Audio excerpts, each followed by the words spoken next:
This is Mickey Quinn, the official announcer of today's Two Mics podcast. We will see the sun come up outside the windows here in the top studio of usually comes TalkSport up outside Towers. the windows, yeah. Yes, it does. Not yes. inside. No, It's inside as well.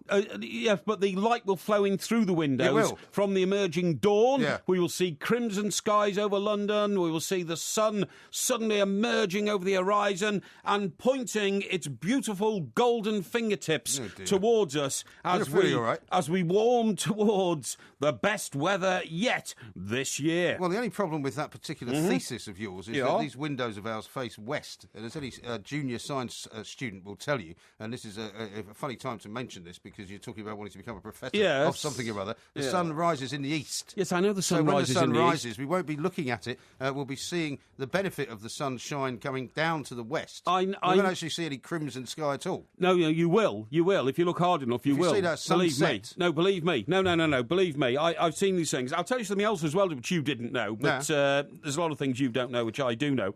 And that is, the river, the Mississippi River, Yes. the configuration of it at one point is such that the sun does actually come up in the west.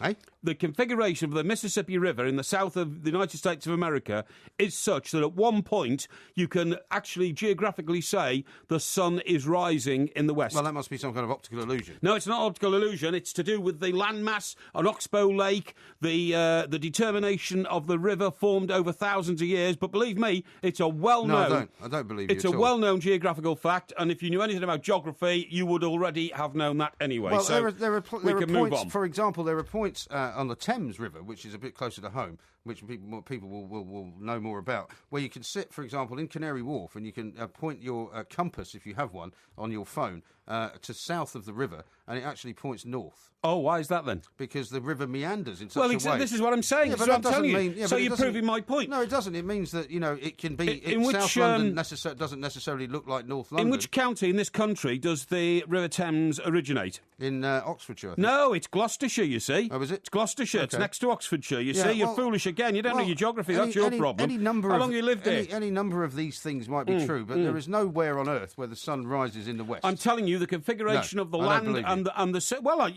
I don't care whether you once believe me again- or not, once because again- you're a dumb cough in a lot of these on a lot of these issues. Don't start getting rude so early in the show. so I what don't we'll have take to- a lot of well, notice well, of well, you. We'll just have to do what we always do. We'll find an expert, a proper expert, Sure, a proper professor sure. who can talk about exactly why that is true. And Yeah. if you are true, if you are right, I'll apologise. Oh, good. How about that? Well, I'll add that to the list of apologies that you owe me. Now, we're going to talk football, obviously, during the course of the show. But first are. of all, Mike, I want to talk to you about these Motability scooters, because it is Which becoming... Motability scooters? Well, it's becoming a crisis. It's becoming a crisis in this country, OK? I've had a problem with Is these... this a crisis like the sheep crisis or like the cat crisis? Well, I'm the only one who identifies these crises. Yeah. Other people walk around. What's the great Beatles lyric from John Lennon?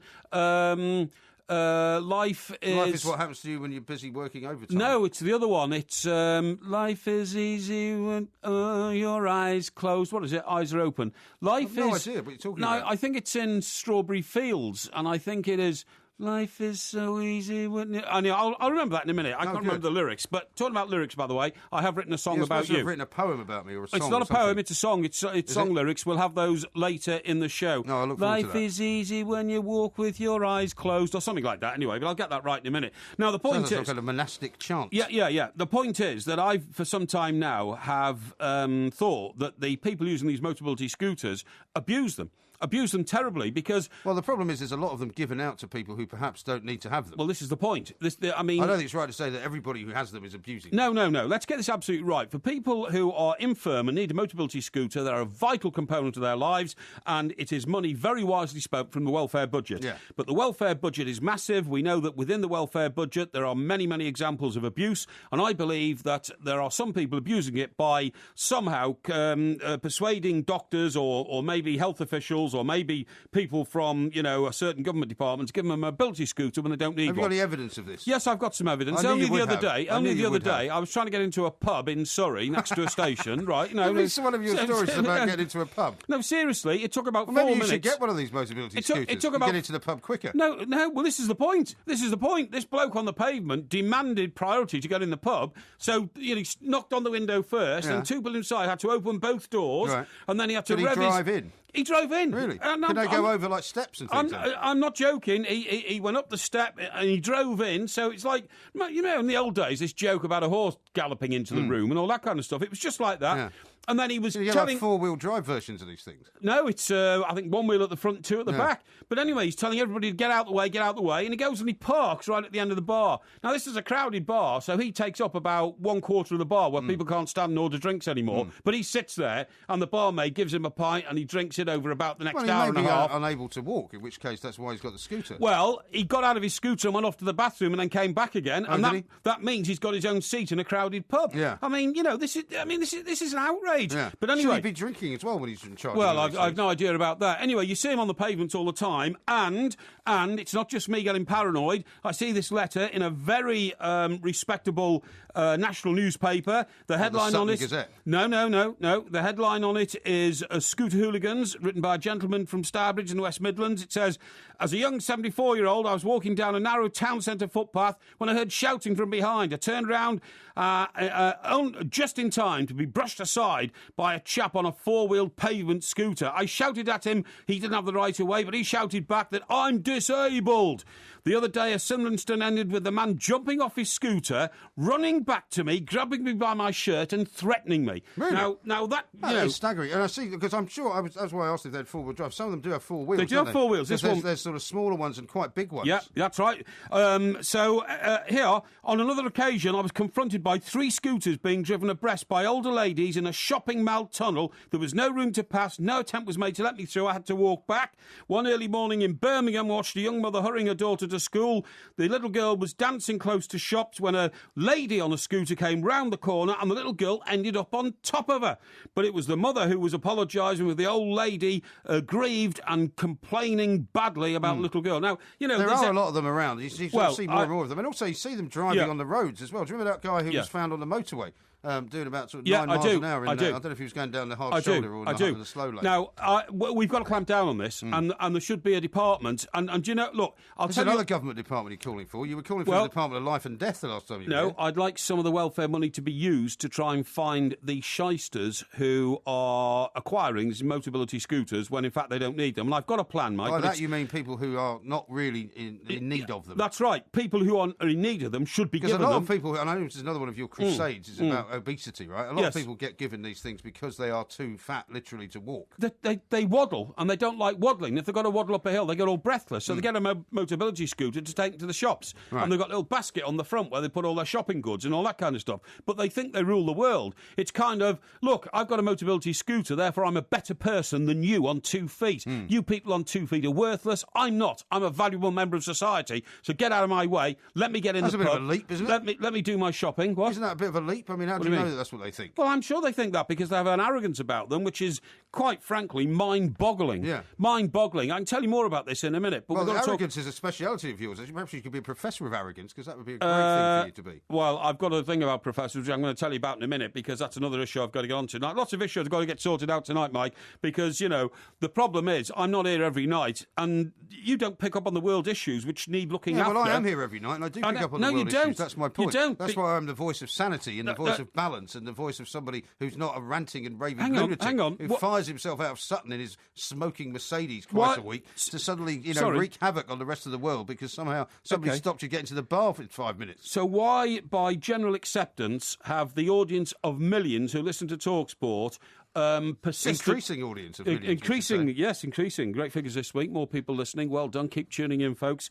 Why have they, over the years, bestowed upon me the title of the Seeker of Truth and Justice? Well, I think you bestowed that upon yourself. No, I didn't. It was bestowed upon me by the listeners because that's exactly what I am. The Seeker of Truth and Justice. Have you found it yet? Yeah, I'm going to get to the bottom of this one in a minute, but I'm going to tell you. Now, we've got other things to do. Lots to do in the show tonight, but I haven't finished yet with Motability scooters. Okay, we'll come back to it. We'll pick it up in a moment because we've got a big surprise for you coming up. Oh, yeah? Because you might remember last week you decided to launch yourself seeking truth and justice about Bristol, a very fine city in the west of this country, in which you said that Bristol City were useless, Bristol Rovers were useless as well, and they should merge. So we're going to have a surprise caller for you who wants to put you to rights. Suits because me. He's from Bristol City. This is TalkSport with the two mics.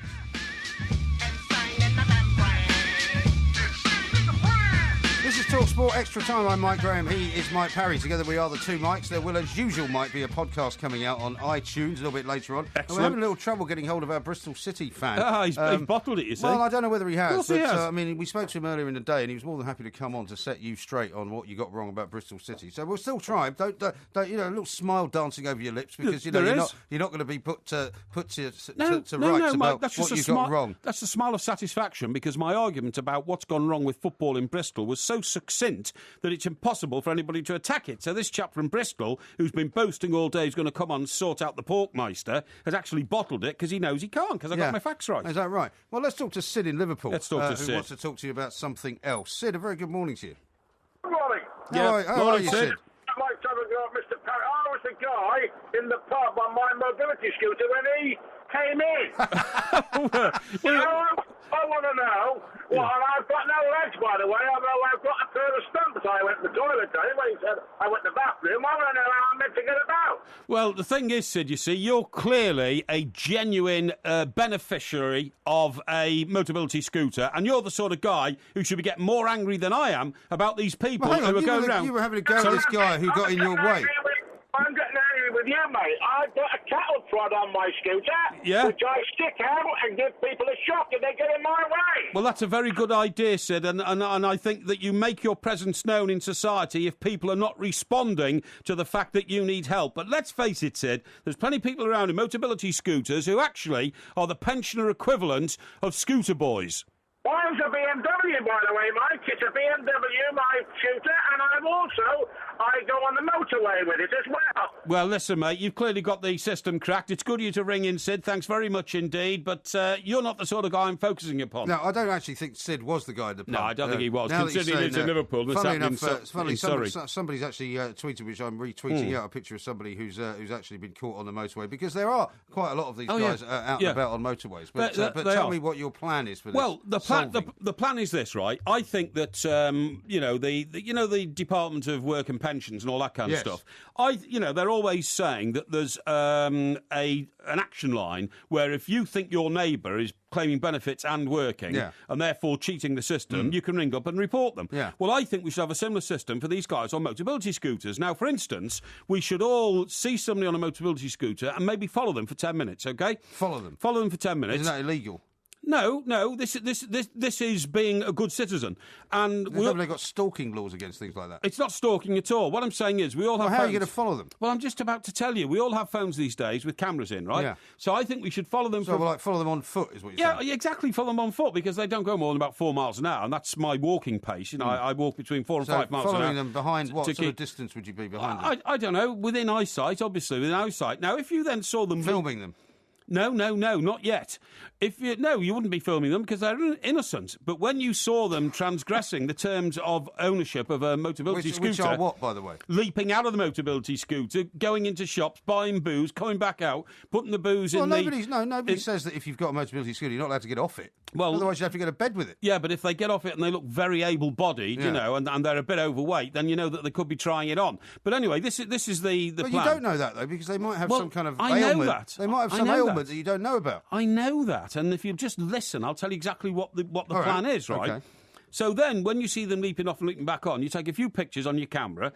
You then so that they don't notice, presumably. Yeah, so they don't notice. Yeah, stealthily. But then you go to the helpline, which should have been supplied by the Department of Works and Pensions, and this line is specially designed to report people who are. Where are you supposed to find the time to do this? By the way, you've got a job. Hang on, people who are fraudulently on Motability scooters. And what you do is you ring up and you say, right, I've got a suspect one here, and they no. And they put the phone down immediately. No. And then they say, right, could you send us the video, please, which you can do these days via a laptop and all that. So it's a video you've shot of these guys then? Well, or still pictures, it doesn't matter. But anyway, you send it in. They then have the opportunity to identify the person, examine on what terms they have a Motability scooter. Do they have registration plates, these things? No, they don't. So the thing is, how do they identify who it is then? Well, it's easy, isn't it? It's in the locality. People would say, we know him. Somebody might be visiting.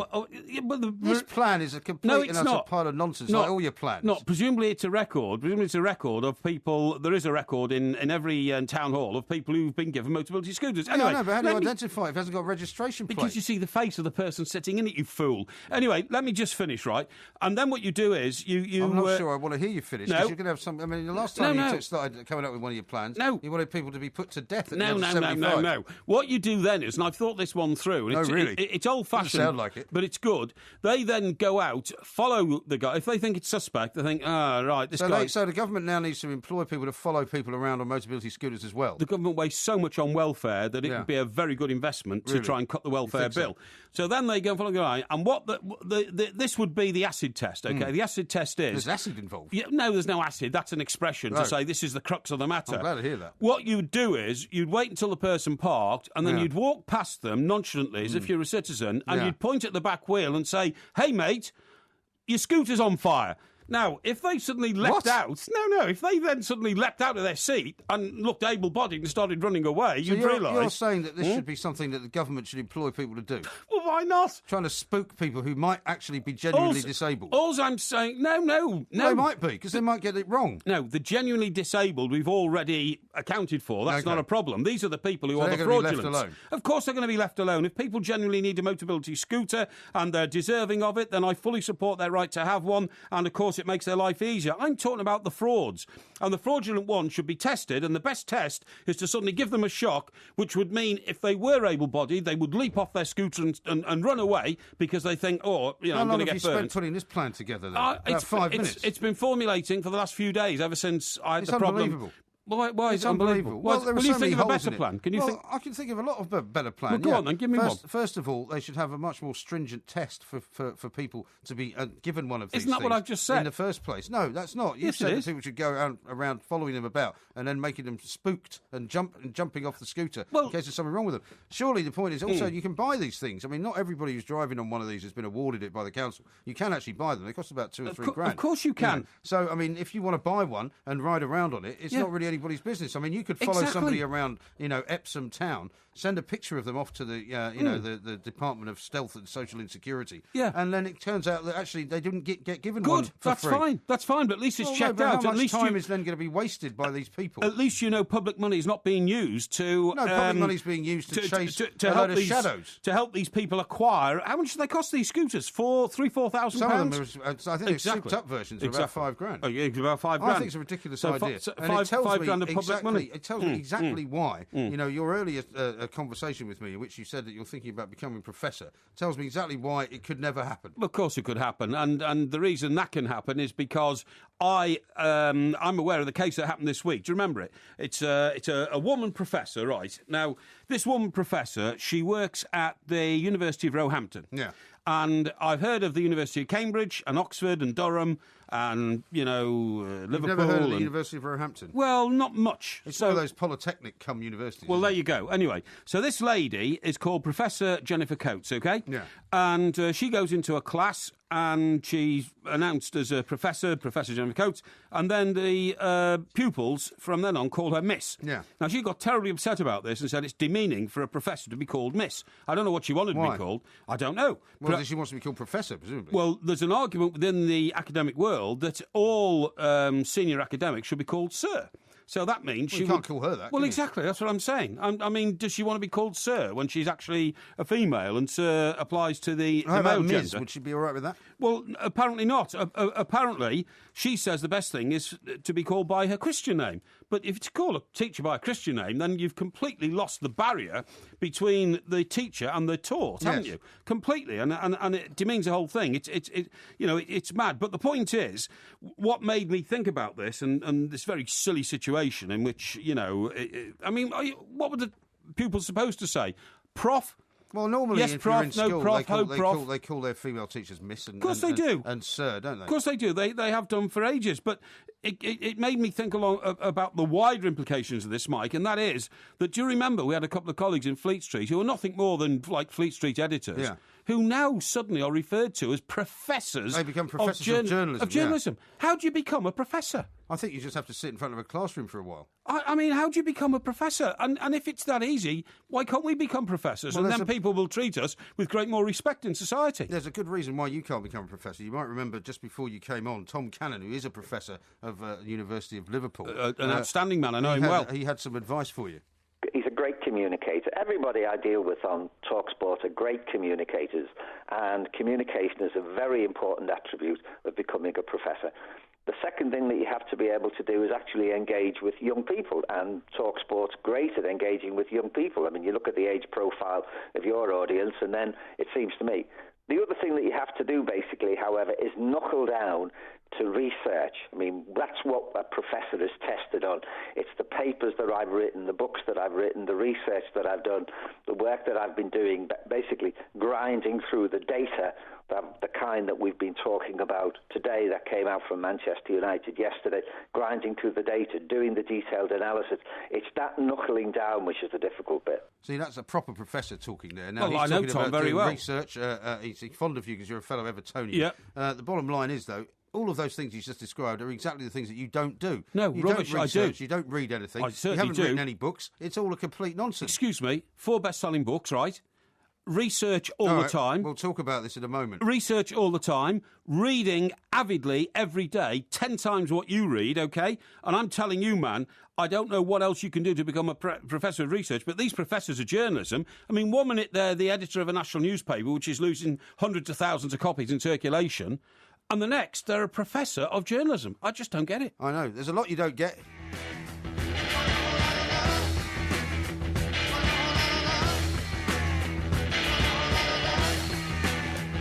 This is TalkSport Extra Time. I'm Mike Graham and I'm with Mike Parry here. We are the two Mikes together. Mike, and there's a lot of social media messages coming in about your crazy idea about these mobility scooters.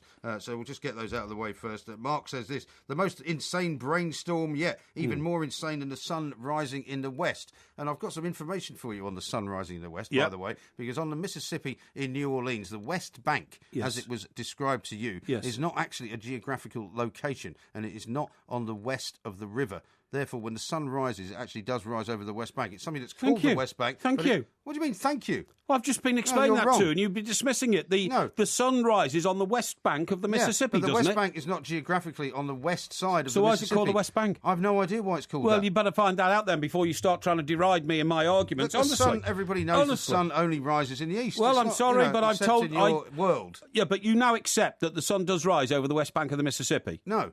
It rises over a part of the Mississippi in New Orleans, which is referred to as the West Bank. So it rises over the west bank of the Mississippi? No, the West Bank of the Mississippi is not this particular location. Am I going to be asking this question for the next 3 hours? Well, you can try asking it, and I'll give you the same answer. Yeah, OK. Well, I'm not going to go on, Mike, because, you know, you seem to take great joy in knocking down all my arguments, only for you to come back 5 or 10 minutes later and have to correct yourself. Well, Sam says this on social media. He says, Porky's talking sense on the air right now to Mike Graham. He's like a Scouse Carl Pilkington. Interesting views on benefit fraud prevention, which is an extraordinary thing. And then Stephen sent us a story about a drink-driving mobility scooter driver who mowed down a pensioner has been banned from the roads. Yeah. And funnily enough, the picture of the guy is a bit like, it doesn't look unlike you, funnily enough. Yeah, is that right? Yeah, well, it's not me, believe me. Now, here's a question that has been put to us a few times. This is from Peter, who says this. Mike, can you get to the bottom of which supermarket Porky buys his sliced corned beef in? It's been a cliffhanger of mine for weeks now. What? Where do you buy your corned beef? What's that got to do with anything? I don't know. It's just a question. What's that got to do with the price of fish? People are the price of corned beef. People are interested in your life because it's so bizarre that we could quite work it out. I go to various supermarkets, but what I really like to do is go up to the meat department, see if they've got an old-fashioned slicer. You know what I mean? Where most of them have one of those. You know, you went with your mum when you were a kid, and you used to put the ham on the slicer, and you. Well, no, they all have them. They're not 6 slices of boiled ham. No, they are, because some of them have them ready packed and all that kind of stuff. And I won't. Well, most supermarkets now will have a deli counter where they will slice anything. Anyway, I go in there and I get them sliced off because you can choose how thick and wide you want your slices. You see, I always go for the medium. You like them slightly thicker than the ones in the packet. Yeah, absolutely, yeah, and that's good. Now, let's get back to this professor business, right? Because you said just before we heard the sports headlines there with Ben Fletcher that you've written 4 best-selling books. Yes, right. I'd like to know the titles of those 4 best-selling books, and I'd like to know precisely how much research you did in order to do those books? A ton of research, Really? believe me. When I wrote There's an Awful Lot of Bubbly in Brazil, Yeah. which was the original life story of Alan Brazil's early life and all that. Research for that book involves what? Well, Sitting around with Alan Brazil no. in a series of wine No, bars? no. This involved in the days when computers weren't that good and there wasn't that much information around. It meant going up to Ipswich and literally pouring through records, because although Al had a glittering football career, it was 25 years ago, and he can't remember a lot of what happened in those days. I mean, many of us can't remember things that have happened in the early days of our career. And so I had to go and do it for him. And all that. What are you laughing at? Yeah. Well, because I'm trying to assume, and, Well, we had knowing different Alan, I careers know too. that you know Alan Brazil and worked with him for many more years than I do, than I have. But I mean, I know Alan reasonably well, and I can't imagine that pinning Alan Brazil down on any kind of factor about his life would be possible to do in any place other than in a bar. Well, There must have been a bit of that involved. I'll tell you what David, my friend, David Ginolli, Your friend? told me about the book the other day. We gave him a copy to read, okay? Because he was so fascinated by the fact that, I'd done this book on Al and we'd done it together and all that kind of stuff. So we gave him a copy. And guess what? It says on the front, the exhilarating story of football's top bon viveur. David pointed out that it should be bon vivant. Yes. Did you know that? I did know that. How Bon did you know vivant. that? Because bon vivant actually is the way you pronounce it. No, but what's bon viveur then? Bon vivant is not a phrase, is it? Bon vivant is... Everybody talks about, the bon viveur. Bon vivant is what most people say. No, most people say bon viveur. But anyway, apparently the publishers didn't check out the actual interpretation of whatever bon viveur means. But it doesn't mean, a good drinker or something. Right. It means a good time guy. A bottle of good wine or something. You know what I mean? No, it's a totally different meaning. Yeah. But anyway, David, So who was responsible for coming up with that title? me. So you've done a lot of research into the title then? No, I came You up got with it wrong. No, I came up with the title. There's an awful lot of bubbly in Brazil. Yeah. They wanted the title to be Alan Brazil gives it you straight or something. Right. It's too boring. Yeah. So I said no. Well, no, that title's fine. But So- who came up with the bon viveur bit? Well, they did. The publishers, they put it on as a second strap, you see, on the headline. But you remember the old advert when some bloke's rattling a jar of coffee? Braziliana beans means a lot No. of coffee here. And that advert's very Where was- famous. is it? It's very, very famous. It's very How long famous. ago is this? From which part Oh, of I the don't know, vault of your mind? maybe 20 years ago. Really? But the punchline to it is, there's an awful lot of coffee in Brazil. So Really? I don't remember that at all. No, I do. So I took that, right, and I thought, this is brilliant. I'll change it round to there's an awful lot of bubbly in Brazil. Yeah. Meaning So that you actually Al... stole that line then? Of course I did. But meaning that Al, who, has a reputation for enjoying the finest wines in life and champagne, loves Yes. champagne, was full of bubbly. You get it? I get that bit. You see? So that was what Well, I I'm did. just surprised that you didn't correct the bon viveur bit. Well, I didn't know that Bon Vivant and Bon Vivant were different, so Bon I couldn't. vivant. But anyway, that was my first best-selling book. Well, Others I followed. can't say that convinces me that you should Others- become a professor, given well- that well- your research didn't Well, manage to point that out. no. But anyway, look, the point is, so you just said to me, what would you become a professor of? Yeah, what would you be a professor of? Maybe the Beatles. Professor of the Beatles. Why not? Because I read this week that actually they're now giving lessons, and I found this incredible to believe, but I can believe it in the modern world, in Russell Brand's brand of comedy. Yeah. Have you read that story? Yeah, well, the story that says he's part of the English curriculum. Oh, something like that, Yeah. yeah. And I've seen... He's very clever, Russell Brand. You may not like him, but he's a very clever I've guy. seen much weirder subjects being handed out in universities now. Apparently, you can do a course in the phenomenon that was the Osmonds. Apparently, you can do courses Yeah, in... but it's not going to do you any good, is it? I mean, Well- people always make a big thing about, isn't it ridiculous you can do a course in this, that and the other. But actually, why would you bother? Because it's not going to do you any use unless you're just interested. If you did a course in the Beatles, it would be incredibly valuable to your understanding of the second half of the 20th century. Really? Incredibly valuable. They were the cultural explosion that changed this world in the 50 years of the second half of the 20th Well, maybe century. we'll give you a Beatles quiz just to see how much you know about them. Whatever you like. No We'll problem do at that all. Coming up. He's Mike Parry, I'm Mike Graham. More from the two Mikes next.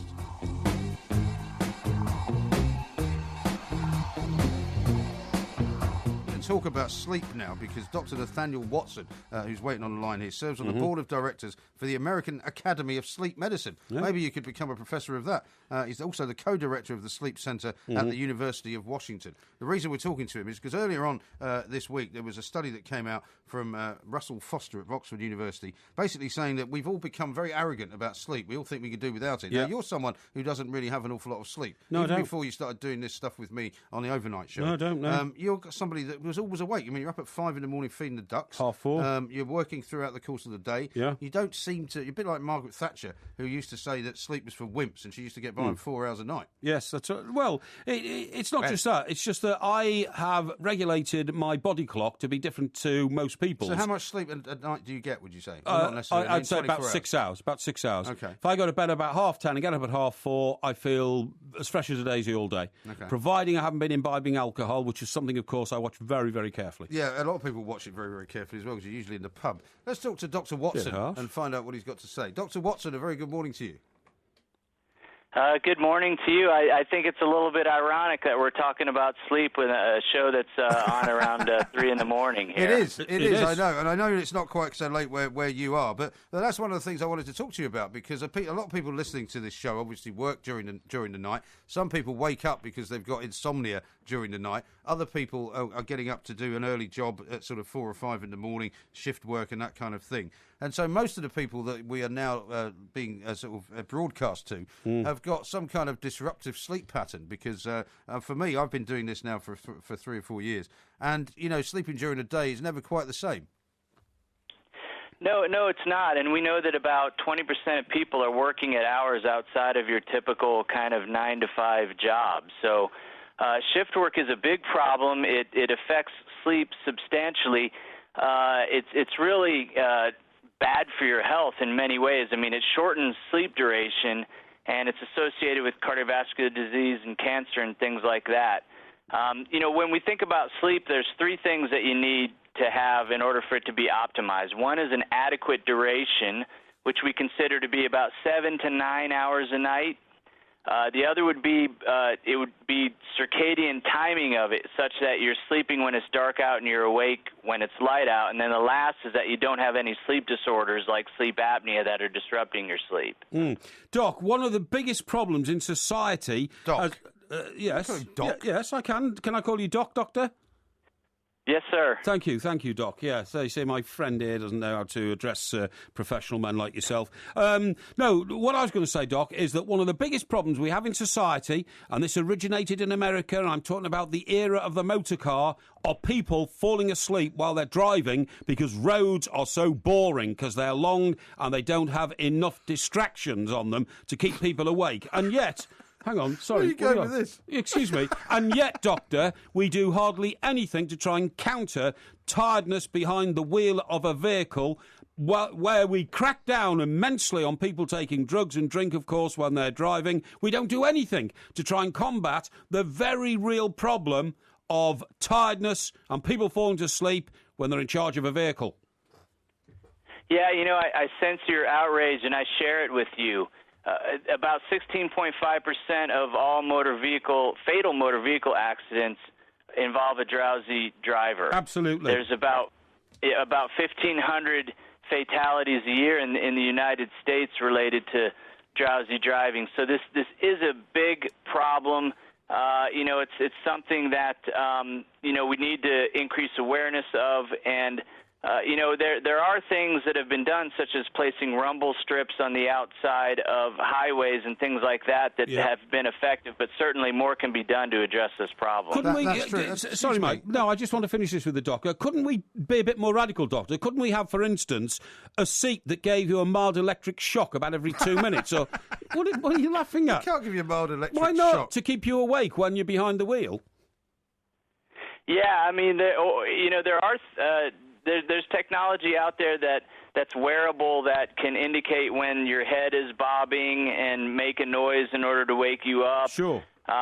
You know, I think that in the sleep research community, we're looking for a biomarker of sleepiness that could be measured. You know, maybe something that could be measured by the individual before they get behind the wheel of the car, or could be used potentially by law enforcement when they're trying to investigate drowsy driving accidents. I mean, surely if you're that yeah. drowsy when you're driving your car, you should just pull over and you shouldn't continue to drive. But often you can't on do you mean you freeways can't? because there's no stopping places. You can always pull over if you're feeling that drowsy. But Dr. Watson, if I may address you by your correct title, basically I'm thinking about one of the problems of people not sleeping. You say 8 or 9 hours a night is ideal, but when you sleep, perhaps not at night, like some of us do, when you have to sleep during the day, you might not get 8 or 9 hours all in one go. So, I mean, does it matter whether it's all in one go or not? It doesn't matter as much as you would think. I think if you need to split your sleep up, if you're a night shift worker, that's acceptable. Sometimes it's a very nice strategy for people to split it into two 4-hour chunks or 1 6-hour chunk and then another 2-hour chunk. Really whatever you need to do in order to ensure that you're getting the proper amount that you need to maintain alertness when you're at work and without need for caffeine. We're sleeping about an hour and a half less now than we were 100 years ago. And, human sleep need has not changed in that much time. So, and we know that about 30% of people are sleeping less than 6 hours a night, and we have lots of epidemiologic studies showing that that's not good for you. That's what my colleague Mike here has told us, that he sleeps 6 hours a night. So actually, you're not doing yourself any good. Yeah, but Doc, isn't that because 100 years ago there wasn't really that much electric lighting around, so people were following the primeval instinct of sleeping when the sun goes down and getting up when the sun comes up? That's right, and that's our bodies are wired. Right? Yeah, our bodies are wired to do that. I mean, the melatonin is secreted from our pineal glands in our heads when it gets dark out in order to help us fall asleep naturally. And when we expose ourselves to all this light, particularly blue wavelengths of light from anything from TVs to smartphones and tablet computers and things like that tends to affect our circadian alerting signal and keep us awake. So the light pollution and all the light we're exposed to is certainly not doing us any favors as far as sleep health is concerned. I mean, there was a study done here, Dr. Watson, just the other day as well, about how so many people, because they're on their smartphones all the time, they're either on social media or they're on their Twitter or Facebook, they're sending emails, they're getting emails from work, they're getting this, that, and the other going on, and so they're never really kind of relaxed before they go to sleep, which is a factor. It's pretty elementary that you need more sleep than 6 hours a night, but surely if you're actually if you're getting too much sleep, what's the effect of that? Well, it's interesting when you look at sleep duration. There seems to be a sweet spot between like 7 and 9 hours a night where health is optimized. There's a lot of evidence that short sleep is associated with obesity and heart disease and high blood pressure and diabetes and things like that. There's also some evidence to suggest that long sleep might be bad for you as well, like sleeping 10 or 11 or 12 hours a night. But it's my belief that just represents people that are ill. It's a surrogate measure of illness rather than anything related to the long sleep per se itself. Oh, okay. Well, Dr. Watson, I really appreciate you spending the time very talking much indeed. to us. I'll try and convince Mr. Parry here to sleep more than 6 hours a night, because I think, he's had problems with his heart and his weight, and that's obviously why. I mean, I would encourage everybody to reprioritize sleep in their lives. They'll feel better, and their quality of life will improve. Definitely. That's brilliant, Dr. Watson. Thank you very much Doc. indeed. Well, there you have it. That's why you've got a heart problem. No. And that's why, No, I haven't. Obviously, you have got a heart problem. It was telling me your heart's a third of the size of everybody else's. No, it's 3 times the size. Oh. But it only works at 1/3 the efficiency. Oh, okay. Okay? All That's you see, you've got to get this right. And can I just say as well, mate, I don't have a heart problem because of lack of sleep. I have a heart problem because it's what killed my father 32 years ago. And I inherited it, and now I'm carrying it around trying to beat it. Yeah, but not having enough sleep is not going to be good for it, though. That's what he just said. Well, that may be the case. Maybe the case. But the other thing that I was going to ask the doc, but of course you took up far too much of his time asking irrelevant. It's a little bit disrespectful. Irrelevant rubbish. What I was going to say is that... you missed what I said earlier as well, didn't you? You didn't catch it. What was that? When I said to him, it's obviously elementary that you need a lot Look, of sleep. I was going to make such a puerile joke, Dr. Watson and elementary. I mean, that was the most obvious cliche you could have introduced into that conversation. I thought some numbskull might come up with it, and of course you did. You didn't let me down. What I was going to say is that the idea that I don't when think you he got it though. Well, perhaps he hasn't read any Sherlock Holmes. No, it could be the problem, couldn't it? You know what I mean? Baker Street. I met a man I knew who was tilling you were going to the start land. singing again. He'd Hey, given by the up way, what about booze. this song that you Hey? say that you've written for me? Have In a minute. Have you got musical accompaniment for it, or what? Let me just finish with sleep, and then I'll tell you Right. about it, right? Now, the sleep thing is, and the one that we have to debag immediately, is when you get tanked up and you have like a couple of bottles of wine or 6 Debag? pints of beer. Tanked up. When you get tanked up, we've got to You mean the thing we have to debunk it? You mean? debunk. That's what I Not meant. debag it. Yeah, man, debunk. That's what you do with a Hoover, I Yeah, think. that's right, you do actually. Unless you've got a Dyson, and then it hasn't got a bag, is it? No, it's got a tube. That's right. No, what I was So going to have I. say. I was going Sit to say, next to me. yeah. Oh no, you're stealing Mr. Yeah, I know. Brazil's words. Yeah, well, what I was going to say is that the idea you get tanked up and you get a great night's sleep is total nonsense. That's not true, yeah, because When you you tend to have worse sleep, don't you, when you're You have drunk? terrible sleep, and you sleep very heavily for like 3.5 hours, and you wake up and you can't sleep again because your blood balance, sugar balance has all gone to hell and all that kind of stuff. And you you're feel dehydrated as You're well. dehydrated, and you've got to get up and get water, and then you put too much water in your body, and you're you're rehydrated. And the best thing to do is just not to do it.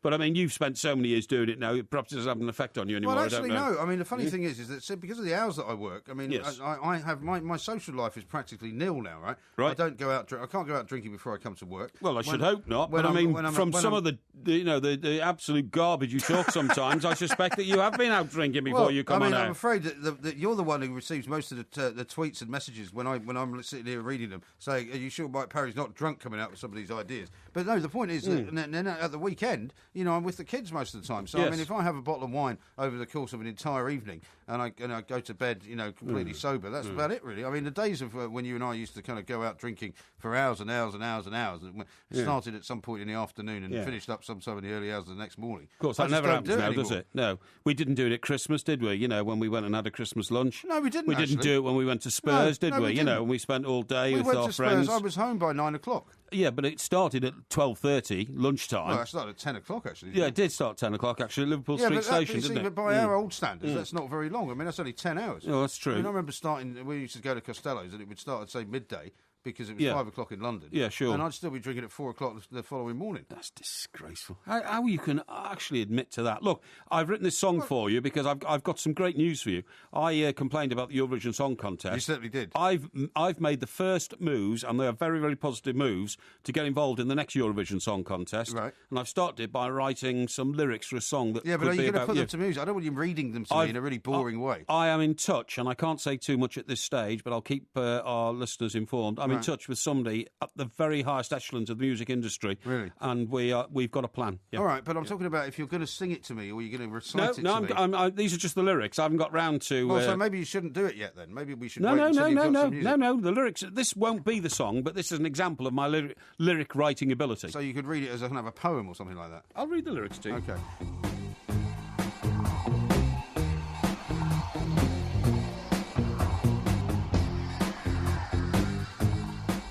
Vanguard will be named, Yeah. manager tomorrow and all that kind of stuff. You're very right to think there's something. I don't think there's something fishy about it. What I think is about it is that the indecision, and it's not a good situation because he's got to see Holland through the World Cup, okay?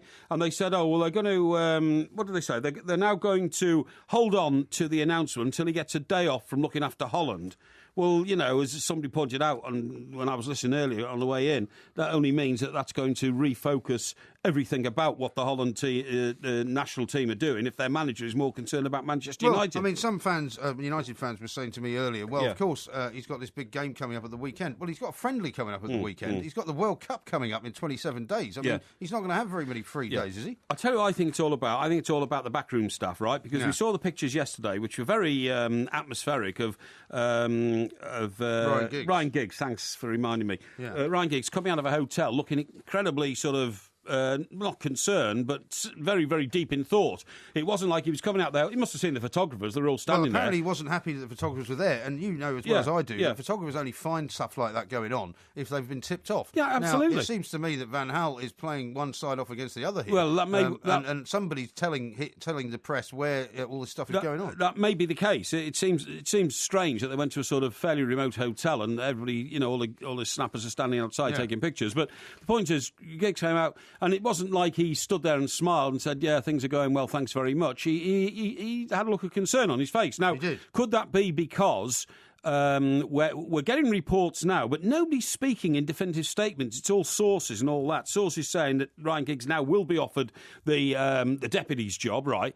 But, I mean, does that mean that Ryan Giggs is going to be in a sandwich between his boss, who's Dutch, and 2 or 3 other coaches who are Dutch? Yeah. He's going to be the only Englishman. And does that mean, in relation to the team, that Robin van Persie is now going to be the captain because he's very trusted by the new manager, Van Gaal, and Wayne Rooney's not going to be the captain after Wayne Rooney had been promised by Davy Moyes that he would be captain this season? So, you know, Wayne... And that he would have an awful lot of say in some of the players that came in That's and right. some of the players that went. That's now right. it turns out that, That's right. that David Moyes can't give him that. And does that mean that, you know, Giggs and Wayne Rooney of the old school Manchester United are going to be in a minority when it comes to the decision-making processes? Yeah. So I think that all could be part of the problem. Mr. Van Gaal is a very arrogant man, and I don't mean that necessarily No, by critically. all accounts, that's true. I don't mean that necessarily critically. I mean, he knows exactly what he wants in life. He's very forthright and all that sort of stuff. And so it's difficult to gauge whether, you know, from his own reactions to questions and that sort of thing, whether he's actually...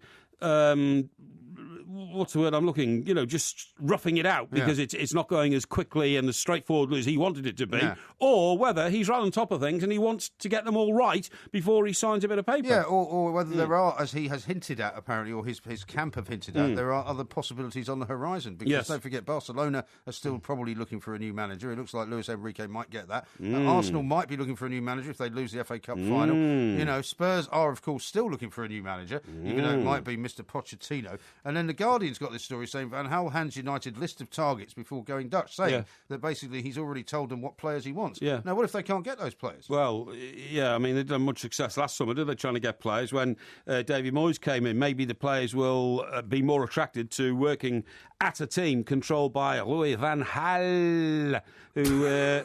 Well, sorry, that's... We're going to have to work out whether it is Van Gaal or Van Gaal. No, it's Van Gaal. Well, if David Ginola, who's a European sophisticat, as you call him, calls it Van Gaal, maybe he's got it right.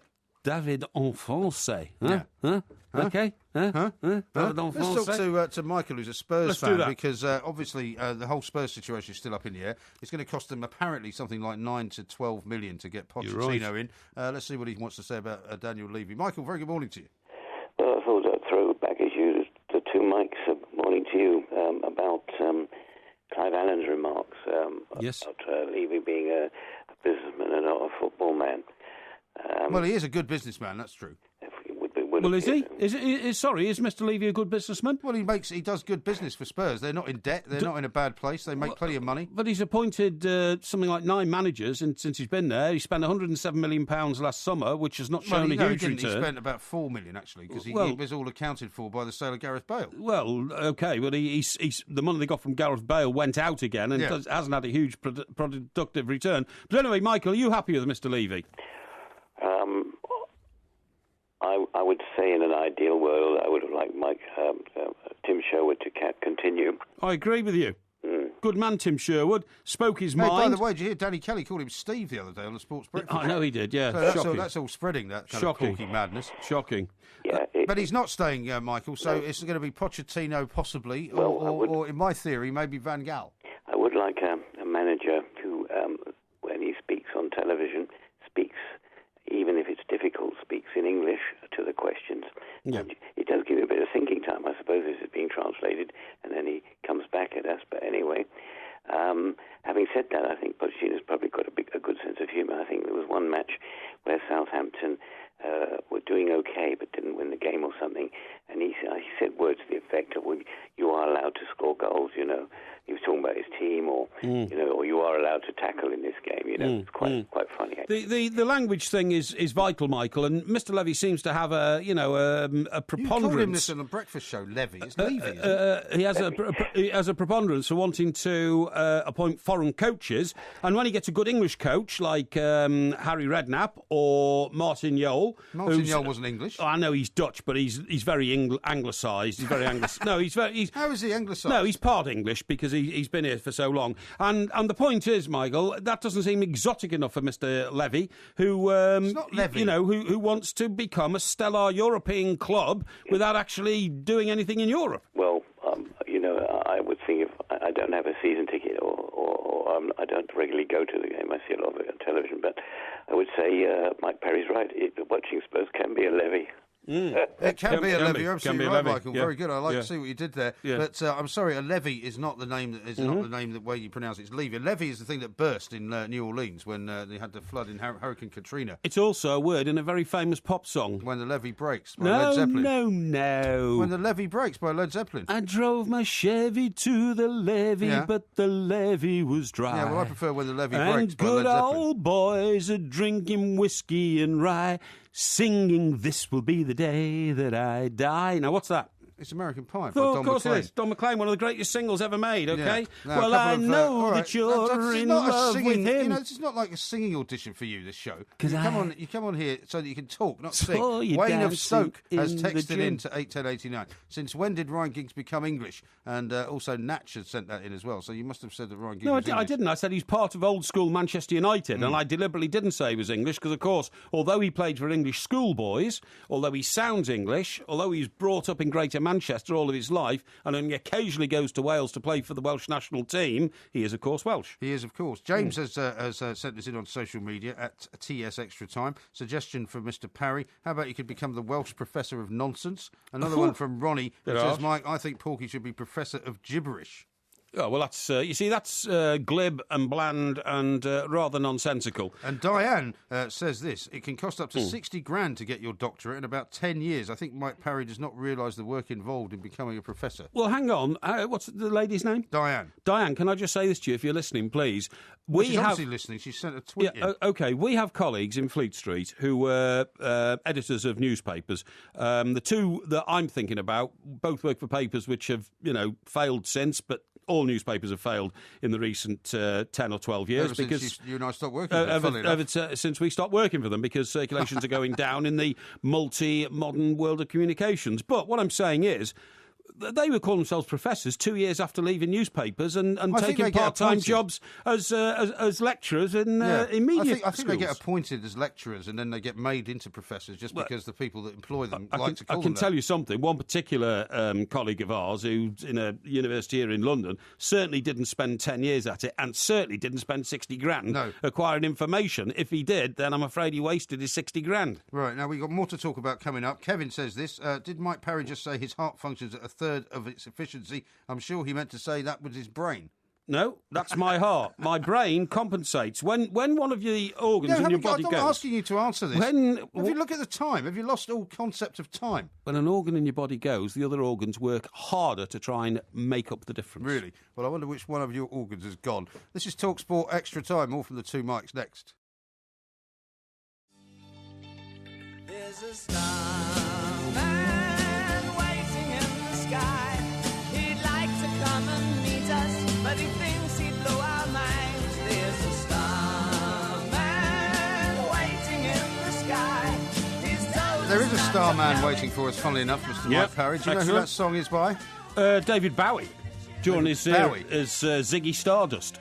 Yeah, it was a little bit around that time. Yeah, of course it was. Very good. Of course it was. We're going to talk now Bowie to Dr. Craig Martin, who is actually an astrologer and a man who gets involved in spiritual counselling as well. Because I'll tell you why we're doing this. Because it was a story I saw. I've had counselling in the past actually. A story that I saw a while ago, not that long ago, but it was all about Roy Keane. When Roy Keane said that he was given just 15 minutes by ITV to decide if he'd like to join their punditry team for the Champions League final against Barcelona in 2011.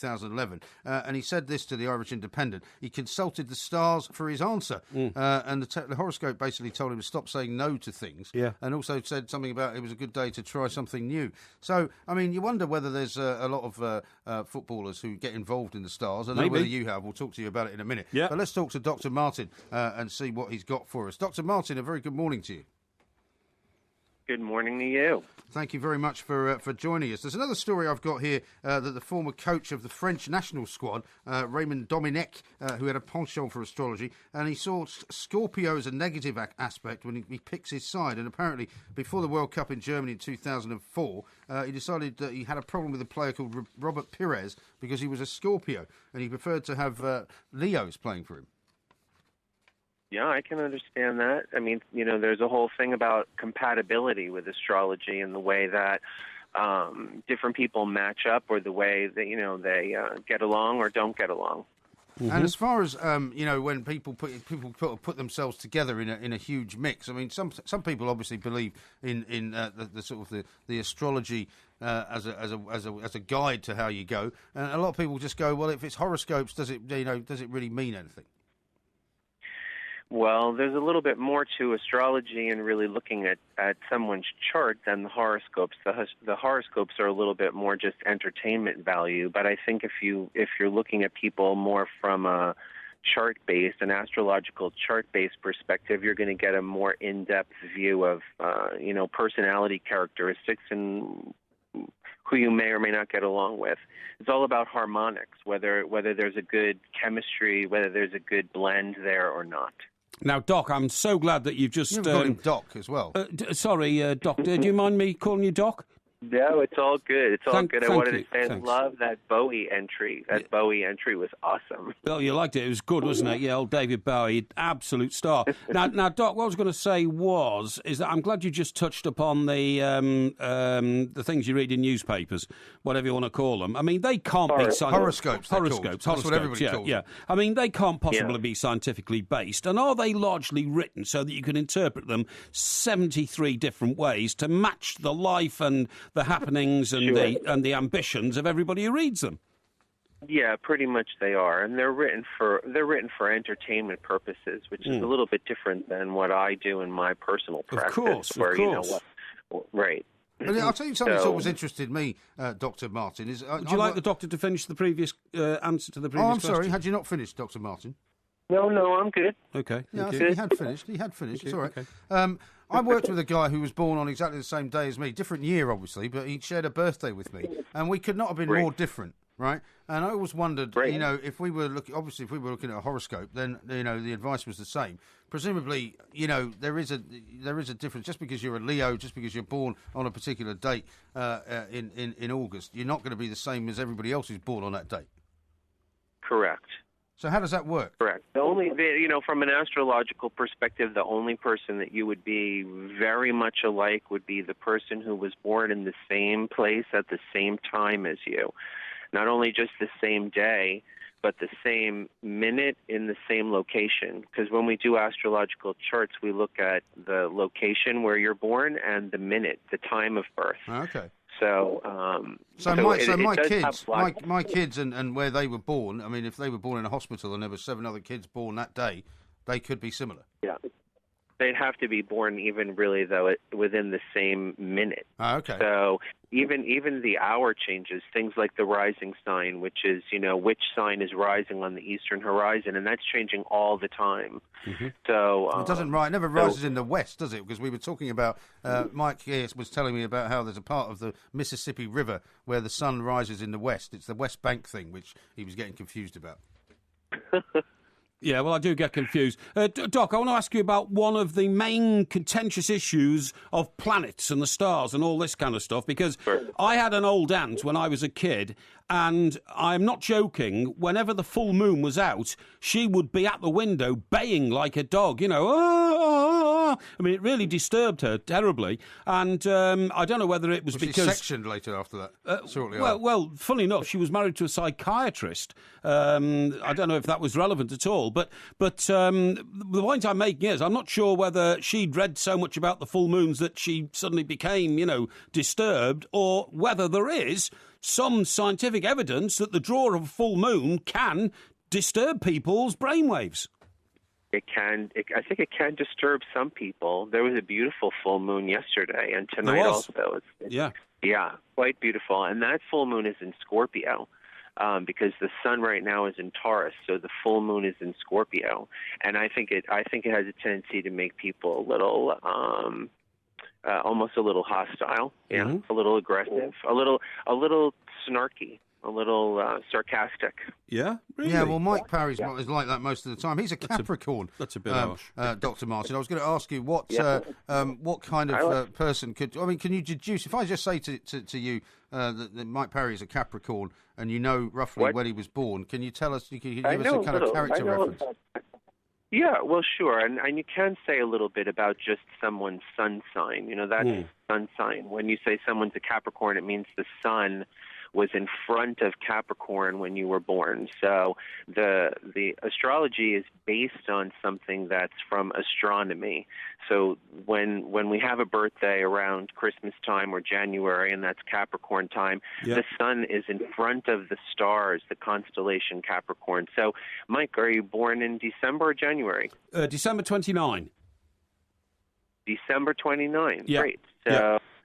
So, you know, that means that your sun is at about 9 degrees Capricorn, because it's sort of 9 days into from the 21st, 8 or 9 degrees. Mm-hmm. And, you know, Capricorns are very hardworking, very dependable, very reliable. But the idea behind Capricorn is that it's paternalistic. It's authoritative. It's the sign that's ruled by fathers, by a daddy kind of energy. So Capricorns are very concerned with, you know, what's my job?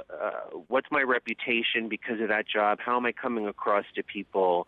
They can have the positive attributes of that and be very responsible for family and responsible for themselves, and the negative side of it being maybe more stern or you know, critical or authoritative or overly concerned with appearances. Really? That's well, the worst problem for me was never getting any birthday presents. I thought you were going to say something else there for No, a minute. no. Dr. Martin, thank you very much indeed. We must Thanks, go. Doc. Yeah, very concerned with appearances, very concerned with reputation. I'm not surprised. That's entirely how you are. Let me say this to you. Leo is the 5th sign of the zodiac, which is mine, right? Yeah. These folks are impossible to miss since they love being a centre stage. Yeah, since they're so big and fat like Leos you. are an ambitious lot, and their strength of purpose allows them to accomplish a great deal. We are very creative. I'm going to read your horoscope out in a minute. Creative. But we're going to come up next. What have you created lately? I've created 4 children, which is more than you could say. No, that's not creative. That's productive. Oh, really? Yeah, it's not creative. Really? Yeah, well, what do you know? This is TalkSport Extra Time, the 2 mics next.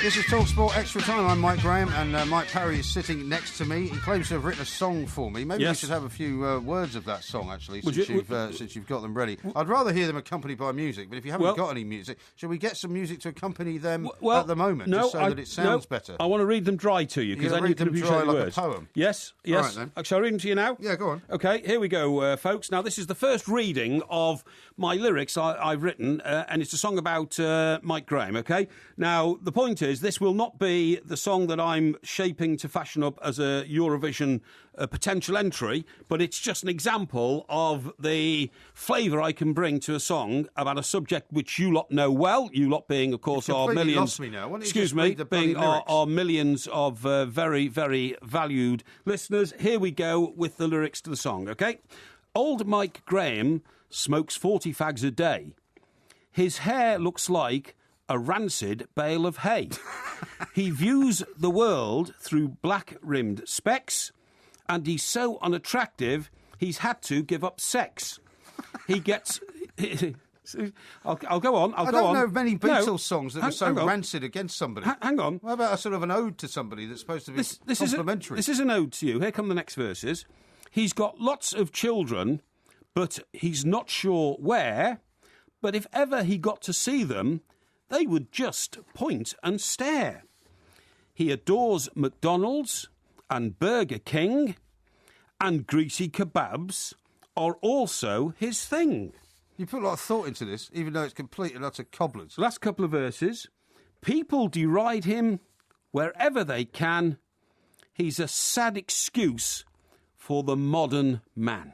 Well, I'm looking forward to you putting that to music. And I'm sure I'm going to find somebody who will. If you have been in touch with somebody who is indeed, as you say, at the top of the music business... And I have. I think they might say, well, you know, you're not supposed to write poisonous, nasty, horrible lyrics about people. You're supposed to actually write things which are in appreciation of people. This is just a factual observation. The Beatles wrote love songs, right? Yeah, well, you just write hate songs. Is that what you want to be known for? No, it's not a hate song. And by the way, that's interesting what you just said. The Beatles wrote too many love songs, right? And their popularity was in decline until they met Bob Dylan and started smoking marijuana with Bob Dylan, who then said, hey, man, you know, you got to stop writing these love songs, man. You can only write so many love songs. Then you got to write something else, man.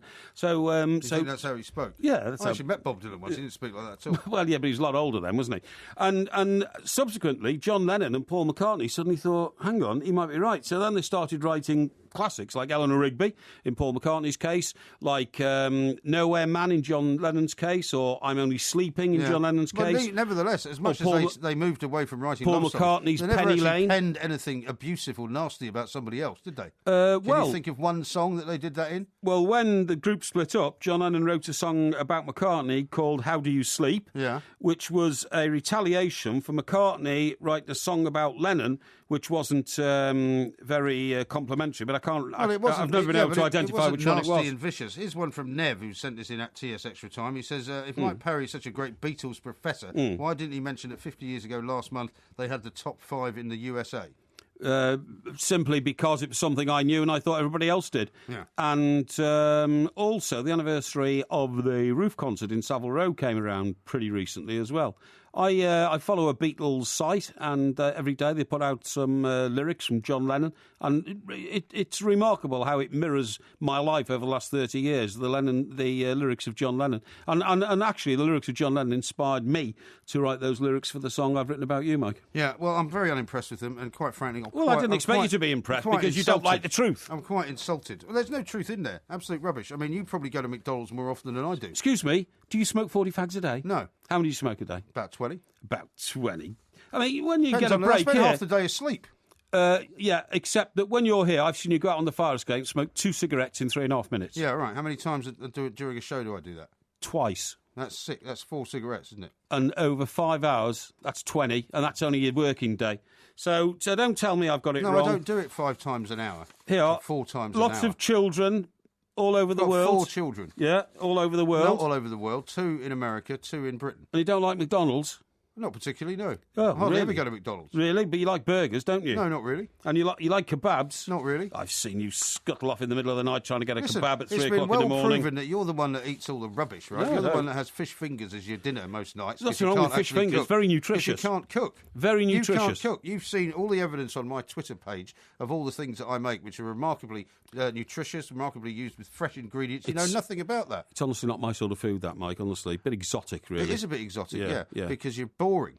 No, I'm not. No, I'm just, I'm a man of the people, and I think the listeners know that. You know, what you see is what you get. Speaking of restaurants, actually, were you not in Joe Cole's restaurant the other day? Well, actually, that was great. Young Joe Cole, one of England's most successful players of the last 10 years. And he's decided to open a restaurant in Essex or somewhere, right? Well, it was quite interesting, actually, because I know Joe well because I've done some book projects with him, OK? And he's a great guy, and he's helped me out with some charity work at my hospital, Harefield. And he is a great guy, because you were kind enough, actually, even though you are a nasty piece of work in terms of that song that you've written, you were kind enough to invite me up to a Liverpool-Everton game once. Oh, that's right, yeah. And we met him there. We did. We sat in his box, didn't we? We did. But point of the story is, I heard that he'd opened a new restaurant, and I texted him and I said, I want to come over and see you and have a talk with you about the restaurant Did business. you eat there? No, I didn't actually, but it was mid-afternoon, so it wasn't time. But I saw the menu, and I saw and the chef prepared some food for us. It was very, very nice indeed.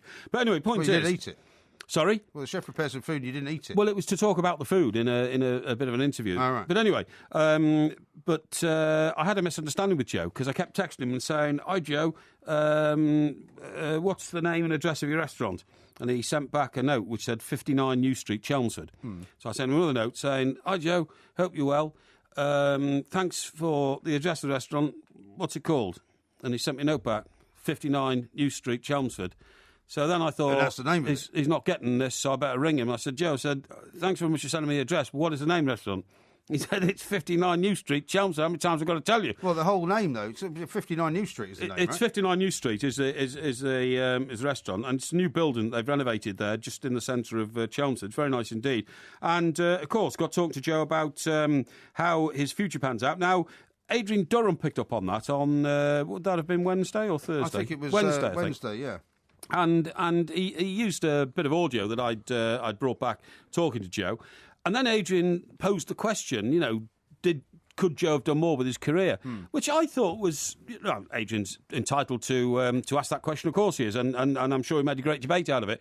But it's a bit odd to ask that question of a man who won 3 Premier League titles, 3 FA Cups, played 53 times for England, lost a European Cup final in Moscow on the kick of John Terry's penalty. Slip. Yeah. I suppose it is, but I guess because and went to his first World Cup at the age of 19. I've also heard Adrian in the past say that Joe Cole was kind of ruined by Jose Mourinho, that somehow, because Mourinho didn't appreciate the way he played and he wasn't the kind of guy that, tracks back and all of that. He's put that question before, and you know as well as I do that sometimes Adrian can take a story and kind of twist it in a way which makes a lot of sense to him and to some other people. But I mean, I suppose when you put it like that, it does seem like a weird question. But a lot of people think that when he moved away from Chelsea, he never really then did much else. No, he came to a bridgehead at Chelsea, as I understand it, having spoken to him over the years, and he just decided he wanted a new challenge. He went to Liverpool, and it simply didn't work out at Liverpool for a number of reasons. Yeah. Firstly, he got sent off in a very early game, and that gave him a 3-match ban. And, he's not a nasty player at all. Yeah, I remember when that happened. It was unlucky, wasn't it? Then he got injured. Was. Well, let's have a listen to what he said to you about his future. OK.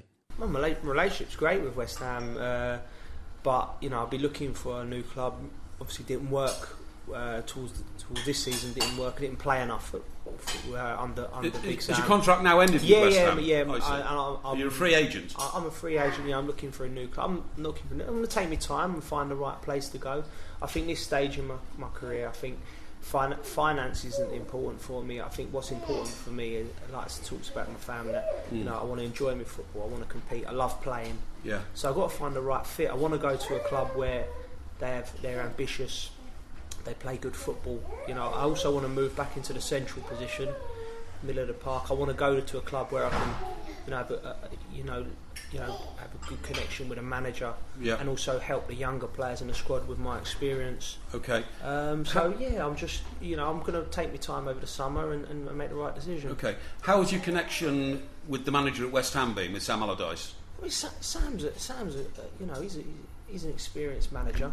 The way that he chooses to play and the players he chose is his prerogative, and not to say he's right or wrong. Your managers, like I said, we all want to be judged on our results, don't we? So, he went with other players, and fair enough. I've always been professional, and that will always never be labelled against me. I come in and do my job. I'm well paid by West Ham, and obviously, I want to do well because I think the club and the fans deserve it. But stylistically, maybe it wasn't a fit. Maybe a few little niggly injuries at certain times wasn't a fit. A bit of bad luck, I don't know.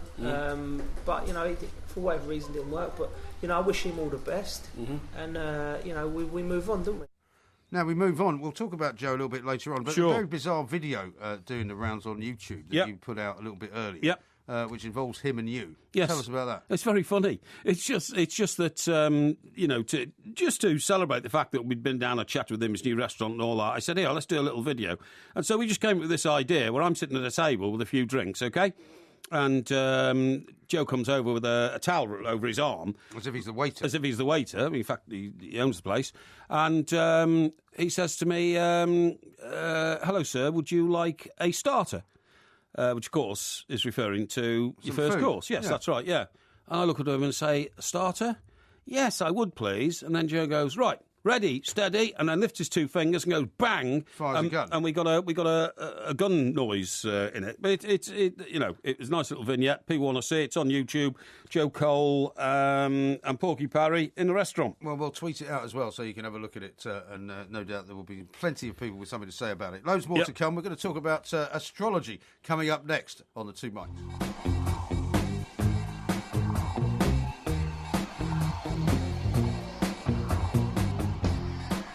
You said that you think you might fancy becoming a professor, and if anything, might become a professor of the Beatles. And because we haven't given you enough warning for you to cheat on this particular test, I want you to not look at this piece of paper that I've got in my hand. I'm not looking at it. I don't want you trying to find the answers by some kind of illicit means. Now, we're going to talk a bit of Arsenal in this hour because obviously the FA Cup final is going to be huge for them. We're going to take a call straight away from John, who's an Arsenal fan in North London. John, a very good morning to you. Good morning. It's a pleasure to speak to Mike and the man known as the other one. Yes, that's very kind of you. Thank you very much indeed. Thank you very much, John. It's good to have a gentleman on the show. Yeah, I understand that there's one Mike who is the most intelligent presenter on TalkSport, and the Mike that's called the other one. But yeah, entirely correct, John. But don't get him all riled up, because all that happens when you do that is he starts to get nasty and he starts to start insulting people. He might even insult you, like he did with that Bristol City fan the other day. No, not at all, John. Don't worry about it, my friend. It's good to have you on the show. I'm a gentleman to all our 4 million listeners. Now then, what about the cup final? It's do or die. It's do. Well, I hope so, because, I mean, Arsenal are a great club. I love their tradition. I want them to, be spinning around in the higher echelons of English football so that when Everton beat them twice next season, we'll be given due accord for felling a giant. Somewhat unlikely. Felling a giant? How do you mean? Oh, and Everton beat them, and the FA Cup winners. No, somewhat unlikely that Everton will beat us twice next season. Well, you never know. But you never know. But for the FA Cup final, 100% positive. I think 5-0 to Arsenal. Oh, no, that's... No, you're the second person who said that, 5-0 to Arsenal. Isn't that a little bit cocky? No worries at all. I think the players should be feeling absolutely confident. We have better players. Bit disrespectful, that, really, No, I don't think so. I think there's... Okay, in my view is this. If you say something and it's true, it's not arrogant. Right. Yeah, but what you've just said is neither true nor untrue because it hasn't happened yet. No, but if you believe you are the best, if you believe you are going to win, if you have confidence... How did you feel before the Birmingham game? Exactly. What was your prediction for that game? Oh, I thought we'd beat Birmingham. 5-0? Not probably necessarily 6-0. 5-0. No, not necessarily. Not necessarily 5-0. I believed we'd win. We had a much less... The team we have now, compared to the team we have for Birmingham, is a better team. OK. Now, John... No doubt about it. One of the influential players you hope will be Jack Wilshere. What do you make of Paul Scholes giving Jack Wilshere a good kicking and saying that he hasn't progressed since he was 17? And in response, Jack Wilshere actually ringing up Paul Scholes and seeking advice on how to improve his game. To be honest with you, if someone like Paul Scholes gives advice, you have to listen. I totally agree. Because he's not, I know Ray Houghton says to all of, for me and all the rest of the listeners, I assume, we've never played the game. Paul Scholes has played the game. He's played the game at the highest level. He knows exactly what he's talking about. So I think Jack Wilshere is very sensible to call him and say, look, exactly what do you mean? And much more importantly, exactly how can I get better? Now, John, interestingly enough, as we always are broadcasting to an awful lot of people here on this show, yes. Richard, who's a Hull City fan, has just rung up, so I'm going to just let him have his say here, because he may be a bit upset that you've suggested a 5-0 victory is on the cards. Richard, a very good morning to you. Welcome. Morning, Mike. How are you? Yeah, very well indeed. Now, what do you think of this? John's the second Arsenal fan that's rung up tonight to say it's going to be 5-0 to Arsenal. I think they're a little bit too cocky, and I think they've written off Hull City a bit too quickly. Richard, what you know what to do? You want to reply by singing that famous Elton John song, Down the Yelovich Road. The Yelovich Road? Yeah. How about that? I thought it was the Yellow Brick Road. Yeah. He's not playing, is he? Who? Yelovich.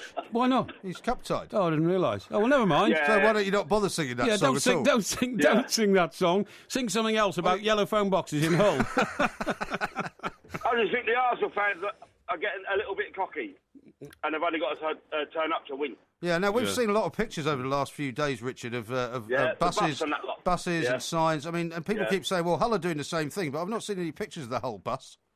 No, I think Hull City, everyone expects Arsenal to win, and I think they will win. But it won't be 5-0. No chance. OK, now, Richard, as a fellow fan to John, who's still on the line, is still listening, what would you like to say about his dismissive attitude towards Hull City? I mean, he's treating you like paupers in the world of football. He's treating you like trash in the Premier League. What have you got to say to that? Let's find out at 6:45 on Saturday. Well, what do you say to that, John? See, John, I told you he'd turn on you. Well, of course we'll see at 6:45, but the Hull, I don't know, Richard knows more about Hull than I do, but in my opinion, the Hull Premier League team is better than the Hull FA Cup team. And of course it is. We've got Long and Yelovich, and they can't play on Saturday. Yeah, and we managed to beat Hull's Premier League team twice. So if we manage to beat Hull's Premier League team, surely logic suggests we can beat Hull's weaker. There's a FA lot of Cup logic. team. There's a lot of logic in that, but logic isn't always the main thrust of football, is it? That's the unfortunate Of thing. course it's not. That's what football's all about, the surprise element. Richard, are you saying that actually, although you accept you may lose, this is still going to be an historic day for your club? Because let's face it. Oh, absolutely, yeah. To Arsenal, Wembley's almost like a second home. To you boys, it's paradise, isn't it? And I think that's what will give Hull the edge. Well, I'll tell you what, guys. On Saturday. When Mike Porky Parry will be back with us, and when he is, you must ring us back because we'll need to find out precisely what forfeits one of you or the other one of you will perhaps give up if you're wrong. I'm happy to do any forfeits. Any forfeit? Extremely confident that Arsenal will win. Okay. Okay, well, I'll tell you what, John, if they don't, will you pledge to walk home from Wembley back to your home in North London around Islington or Highbury without your shoes on?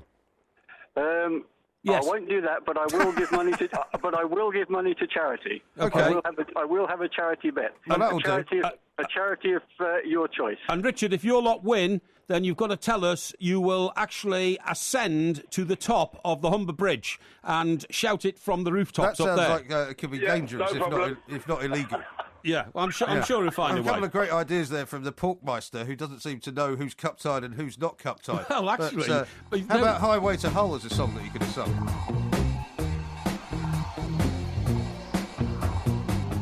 But it was last week, I think, when you launched this crusade of yours. On top of the crusade to make sure that we don't have any dangerous cats knocking around. Yep.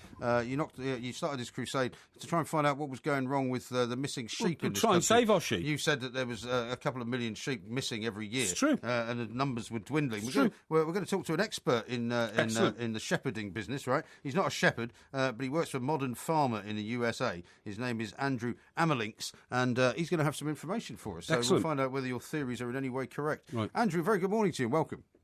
Good morning. How are you? Yeah, very well indeed. Now, you probably didn't hear Mike Parry in the last week or so talking about this, but he was concerned, basically, that the number of sheep in this country, in the UK, are dwindling. I'll let him tell you the story. Yeah, Andrew, great to have you on the show. Thank you very much indeed. My research has thrown up two things. Firstly, because of the common agricultural policy in Europe, farmers are being paid to let their fields go fallow. That means that there's less room for sheep to graze in this wonderful sheep grazing country we have. But secondly, more importantly, because young men no longer see shepherding as a noble and honourable profession in the country districts and country areas and counties of England, it means if you can't have any shepherds, you can't have any sheep. And therefore, the sheep industry in this country is dying.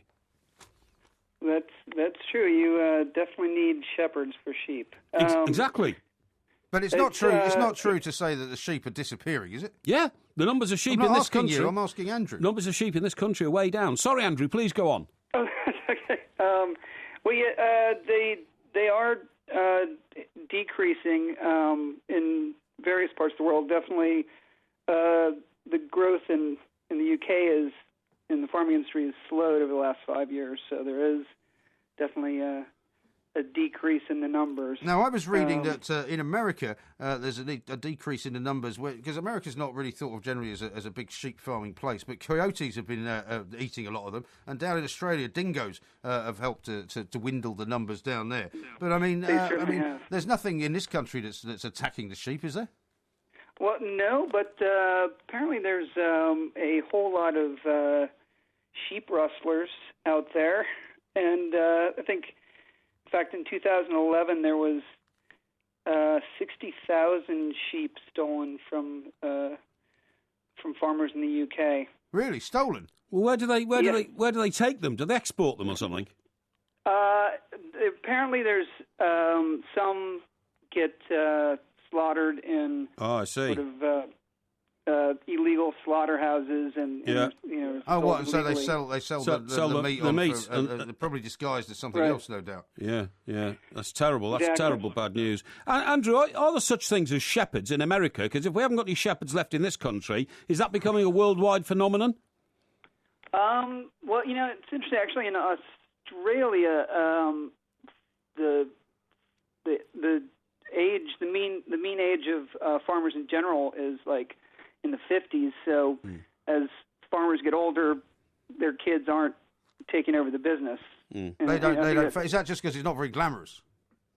right, and it's hard work and little pay. So Yeah, but I mean, sheep shearing is one of the sort of staple traditional occupations in the sort of outback of Australia, isn't it? And Right. if you've got sheep shearing going on, you've got to have shepherds to round up the sheep.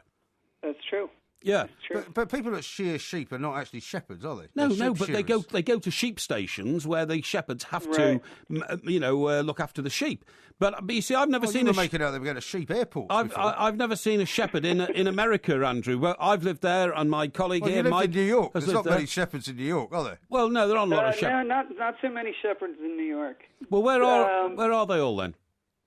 There's a lot of we don't really call them shepherds. Maybe that's the thing. They're more just sheep farmers. Yeah. Out west, there's a lot. It's mostly out west. Well, I've never seen any sheep in California. Well, Colorado's a big sheep place, isn't it? Yeah. Sheep. Yeah. Definitely Colorado. Okay. And I suppose that the size of the farms in America, they're all like Dallas-type operations, are they? Ranches and that sort of thing, yeah? Some of the operations are quite large, definitely. Mm. They're not run by characters like J.R. Ewing, though. Well, I bet they are. Mike's got this problem about stuff like that. Probably not too many J.R. Ewings out there doing the sheep thing. No, that's absolutely right. But I kind of remember seeing a sheep in America, actually. And I've travelled by train, by aircraft, and by car. Yeah. I don't remember seeing any sheep in America. It must be dying out. It definitely is. It's from now and I think the sheep flock, national sheep flock, is 1/10 of what it was in 1940. Yeah, well, that doesn't surprise me. Well, you have to say, listen, Yeah, Andrew, thank you very much indeed. indeed. Andrew Amberlinks there, who's Yeah. with Modern Farmer US. So it doesn't sound to me like he's backing up any of your stories there. I mean, there He may be backed up- sheep he- disappearing. he backed but up not every because, one. Not because there's no shepherds. He said you certainly need shepherds to be able to farm sheep. Well, he that's actually pretty said obvious. that. Well, that's pretty If you obvious. weren't listening, then you need to wash out No, your but ears. that's obvious. But what you're saying, that all these sheep are disappearing, is absolutely not borne out, once again, by Well- the proper research and the proper guests and the proper kind of, statement of the facts, Well, as I we would- prefer to do on this show. I would say it is, man. I All would right. say it is. Well, let's finish off while we're on the subject of shepherds and sort of things that happened, because of course, in the Bible there were all sorts of stories about shepherds and flocks and all that. There were all sorts Well, of it's a analogies famous song, made. isn't it? While shepherds watch Yeah. their Well, flock it's not really a by song, is it? night, all seated Yeah. on the Well, listen, ground. I don't want you to sing anymore. You've been doing too But that much was of about it, right? shepherds. I mean, No. there's loads of shepherds in the Bible. Yeah, I know there are. That's why I'm saying we're going to talk about this boy that you say Right, somehow okay. went to heaven. But before I do that, Brian in Felling says this. Mike Parry, after purchasing your charity single Paint It Black a few years ago, do you have a date for your next one, or is it to be the UK's 2015 Eurovision song? And then he says, good luck to Gateshead getting back into the Football League after 54 years. I didn't even realise Gateshead were back in. Are they back in? Well, they're not. Must I think have- they're trying to get back Oh, in. I see, yeah, the David conference David playoff. Ossett says, Yeah. morning, gentlemen. Mr. Parry would be a great judge on the X Factor. Please don't sing, though. Do you remember the messing up he did singing the Status Quo song Down, Down? I remember that when Francis Rossi was in the studio. Yeah, Francis Rossi was. I duetted with him. I duetted with what's his name, a junior, Ray Parker Jr. Yeah, you've already told us that story. But I loved that. That was great. Ghostbusters, one of my favourite songs. And could I be the entrant for the 2015 Eurovision Song Contest? Well, watch this space. That's Yeah. all I'm saying. Watch I this have space. I have a very, very significant member of the music industry involved. See, there you go. Is this going to be you? I don't think so. No. No, thank No, goodness for that. I think somebody All right, threw that one away. Tell us the story, because Right. I think this story is full of holes, right? Well, anyway, Because look. one, he's the son Yeah. of a pastor in America, right? Yes. Now, tell me how much money they've made out of the selling of books from this kid. About $4 million. Yeah, so you don't think that's got in any way some kind of, sort of ridiculous reason Well- for him to come out with all this stuff? No, I think it's a little bit unfair to say, well, they're just making money out of it. Because, as I say, they haven't moved from the house that Well, they they're were all making brought $4 up million in. out of it. Yeah, yeah. The film itself has taken £31 million. That's $50 million. And so it's become a money-making enterprise. And you believe in all this heaven and hell stuff, do Well, you? what I'm saying is this. Look, I often go to bed at night and I lie there, and before I fall asleep, I think, what is going to happen when I go to heaven? Yeah. Because I think I will go to heaven if there's So a heaven first and a of all, hell. you think there is a heaven? Of course there's a heaven. If there wasn't a heaven, where did we all come from in the first place? Well, we didn't come from Now- heaven, did we? Well, yes, but we were created by the man who runs heaven. That's God, okay? And Jesus Christ, sure who about sits that? at his right hand. Yes, and apparently the Holy Spirit's I a had no third idea person. you were such a religious person. Yeah, I am, yeah. So it's God, it's Jesus. When was the last time you went to church? About 3 weeks ago. And there's the Holy Spirit. Now, I didn't realise that, because that was another line in American Pie. You know, the last train went to the coast, you know, with God and Jesus and the Holy Spirit on it. Holy and all that Ghost, kind of stuff. actually. Oh, Holy It Ghost, rhymes that's with right, yeah. Christ. Rhymes That's with right, Ghost. that's right, does it? Rhymes with Ghost, yeah. But I lie in bed at night and I think to myself, right, heaven, now then, what can I expect when I get there? Now, I've read reports in the past that before you enter the kingdom of heaven, there's a blinding white light, and then there's a bridge, and you go over the bridge, and on the other side of the pedestrian bridge. Yeah, a pedestrian bridge, yeah. Is there a toll on it? No, don't be silly. I'm trying to take it seriously instead of mocking everything you'd understand, you oaf. Well, I'm not saying I believe in heaven or hell. All right, well, don't, and listen to my theory, and I'll try and convince you. And what happens is, on the other side are all your relatives all beckoning you over, like, you know, like waving my hands like this. Well, no, the point is, I thought to myself, well, I'm not sure about this, because there are some people, even relatives from the past, who I didn't really like very much. And so if I saw them on the other side of the bridge, I might, you know, think about, well, I'm not sure I want to... Yeah. But if you don't cross the bridge, though, what other well, option is there? I don't know, you see. I don't is there know. like a ladder that you can take down to hell? I've no idea. I'm not laddered down to hell. But, I mean, I'm certain that I've lived a Christian enough life to be able to admit it to the kingdom of heaven. No, I don't have room. Really? But then when I get there... So there are only Christians in heaven, then? But yeah, I think so. Well, I mean... what happens if you're a member of another religion? What if you're a Buddhist? Well, providing that you've led the life of Buddhism as stipulated by the good Buddhist, you know, that you've got to be good and kind to people, and life's about not having material possessions and all that, there's nothing wrong with that. But the other thing I'm thinking, you see, is this. I'm thinking...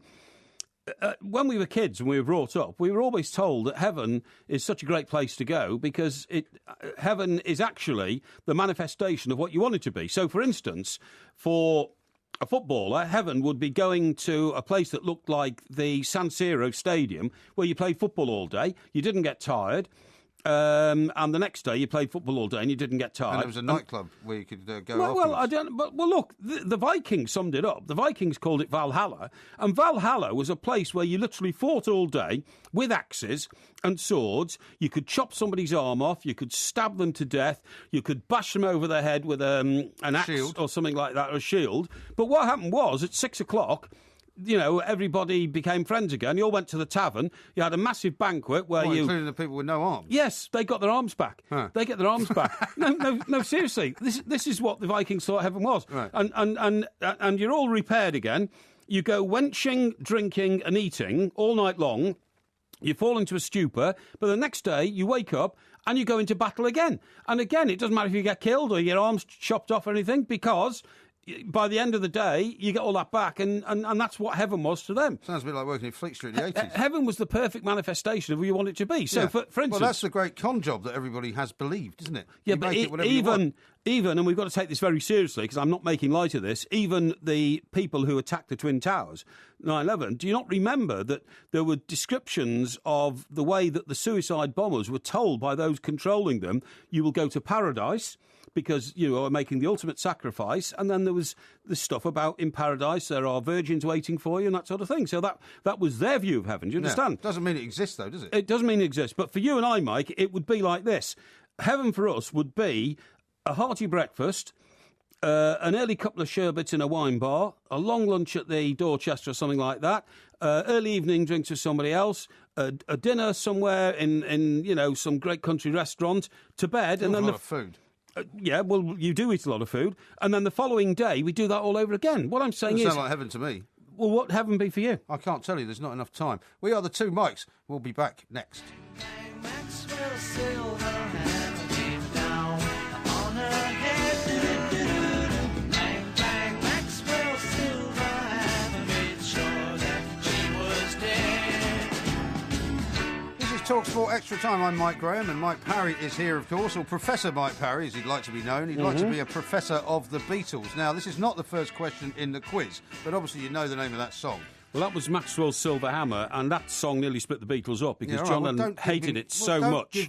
Don't give me any of that. I don't want to know about any of that. I'm going to give you a quiz, which may involve a question about the song. Okay. So just don't start reeling off stuff That's about all right. the Beatles, That's right? okay. Why don't you just tell me what album it was on? It was on Abbey. It was on. It's on Abbey Road. It was on Abbey Road. Yeah. Your hesitation, though, however, has forced me to think that you're not No, going to no. get 5 out of 5. No, Right, no. here's question 1, right? Mhm. Which Beatle wasn't present for the recording of Maxwell's Silver Hammer? Should we have some dramatic music? Well, no, hang on. Ringo had a spell out when he flounced off, but so did George Harrison. And Abbey Road was written over the space of 12 months. I'm going to say Ringo Starr. Wrong. John Lennon did not play on this song. He was not at the sessions of this because he was recovering from a car accident. No, and he hated the song. He literally said it was Well, granny it was- music. no, He called it Paul McCartney's granny He was music. recovering from a car accident. Well, maybe that was a very convenient car accident. He didn't want to get involved in the recording, okay? So that's once a trick again- question. Once again, even though you're wrong, you're somehow right. No, yeah, I am right. All right, I am that's right. zero. I told you even before you asked me the question that it was a song that you John didn't Lennon get it right, hated. though. I got it right, and then you said, don't start telling me all this. I'm going to ask you a question. Yeah. So you immediately led me down a cul-de-sac and a false premise. All right. Wrong on so many levels. Are we going to play this different songs for each question? Is I that don't how know. we're going to do it? Is that what we're going to do? I don't know. We are. Okay, let's have question number 2. Okay. Anytime you feel the pain, hey Jude, refrain. Don't carry the world up on your shoulder. Okay, are you ready for question number 2? Yep. What was this song about, and what was its original title? Well, popular myth says that the original title was Hey Jules, and it was about Correct. Julian Lennon, right? Yeah. But that is bunkum. Is it? If you listen to the words, it can't possibly be true. If you listen to the words, it's, you have found her, now go and get her. This is a 4-year-old boy it's supposed to be written Yeah. about, okay? Yeah. And also, Hey Jude, don't make it bad. Feel a bad song and make it better. Remember to let her under your skin, then you begin to make it better. Now, I that didn't can't ask you to sing me the lyrics. that can't be written about a 4-year-old boy. Well, what do you think it's about then?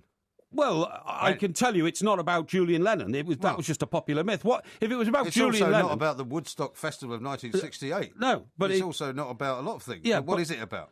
Well, I'm telling you, Hey Jude was about a musical journalist who actually worked for the Daily Express, who interviewed the Beatles on about 20 separate occasions, 16 of them before they even got their first number What was one his hit. name? No, her name. Oh, her. Her name was Judith Simons. Okay. And she was I think I remember her. Yeah, exactly. She was a little woman with dark hair and very prominent teeth and all that. And she became a very close confidant of the Beatles and even went on an American tour with So them. you think it was about her? Well, I that doesn't do, yeah. say- I'll let you have half a point for that because... No, a point. All right, take a point if you wish. Yeah. All right, next one up, question number 3.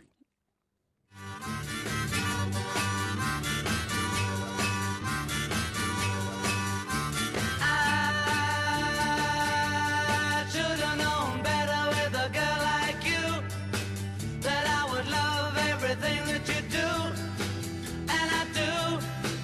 Hey, hey, hey, and I do. I'll tell you what, one of the pleasures, actually, of giving you this Beatles Yes. quiz is to listen to the music. It Exactly. really is great, isn't it? Yeah. Now, here's the question. This song was released as a B-side to which other Beatles track? Do you feel all right?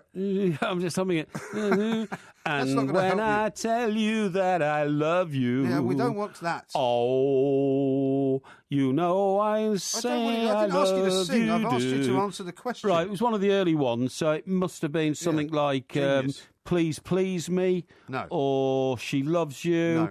Or Can't Buy... No, it wasn't. That was Penny Lane, Can't Buy Me Wrong Love. on so many levels. Yeah, I'm afraid it was a hard day's night. Well, A Hard Day's Night, there you go. So you got that one right as well? No. I mean, this early stuff is not my forte. Oh, we didn't it's say not my that. forte. You didn't say you were a professor of late Beatles, Not did my you? absolute forte. And anyway, asking that question, a trick question, because they were all on the same album, A Hard Day's Night, Yeah. and it was different. The B-side was different in America. Anyway, go on. All go right, on. just before we get to question number 4, Yeah. I've just been passed a statement from Paul McCartney. He yeah. hasn't just issued it, but this is what he said in the past.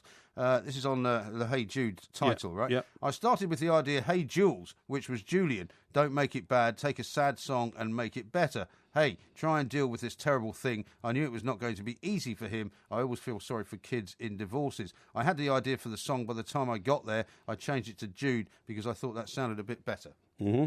So he says it was about Julian. Well, Paul McCartney, the man who wrote the song, one of the greatest pop songs of all time, is obviously has to be listened to when he talks about these sort of things, Okay. for obvious reasons. So I can't give you half a point anymore for that one. Well, so far you got nothing out of 3. Well, you tell me how the lyrics in that song actually add up to talking about a 4-year-old child. Well, I don't know. No, of course you don't. I don't know, but I'm not a professor of the Beatles, unlike you. Let's hear number 4. What would you think if I sang out a tune? Would you stand up and walk out on me? Lend me your ears and I'll sing you a song, and I'll try not to sing out of key. Oh, I get by with a little help from my friends. Oh, I get high with a little help from my friends. Dangerous line to sing that on Yeah, national it certainly radio. is, yeah. What was the original title for this song? What do you mean the original title? I mean, what was the original title for this song? There's not many ways the question can what be a interpreted. ridiculous question. It was with a little help from my friends. Wrong. It was not. The alternative title for yesterday was Scrambled Eggs. Yeah, that's not the question. Well, I'm telling you that, it's a ludicrous song. Everybody, I'll tell you would what. you like me to tell you the answer? It was probably Song X or something like that. No, it wasn't. It was Badfinger Boogie.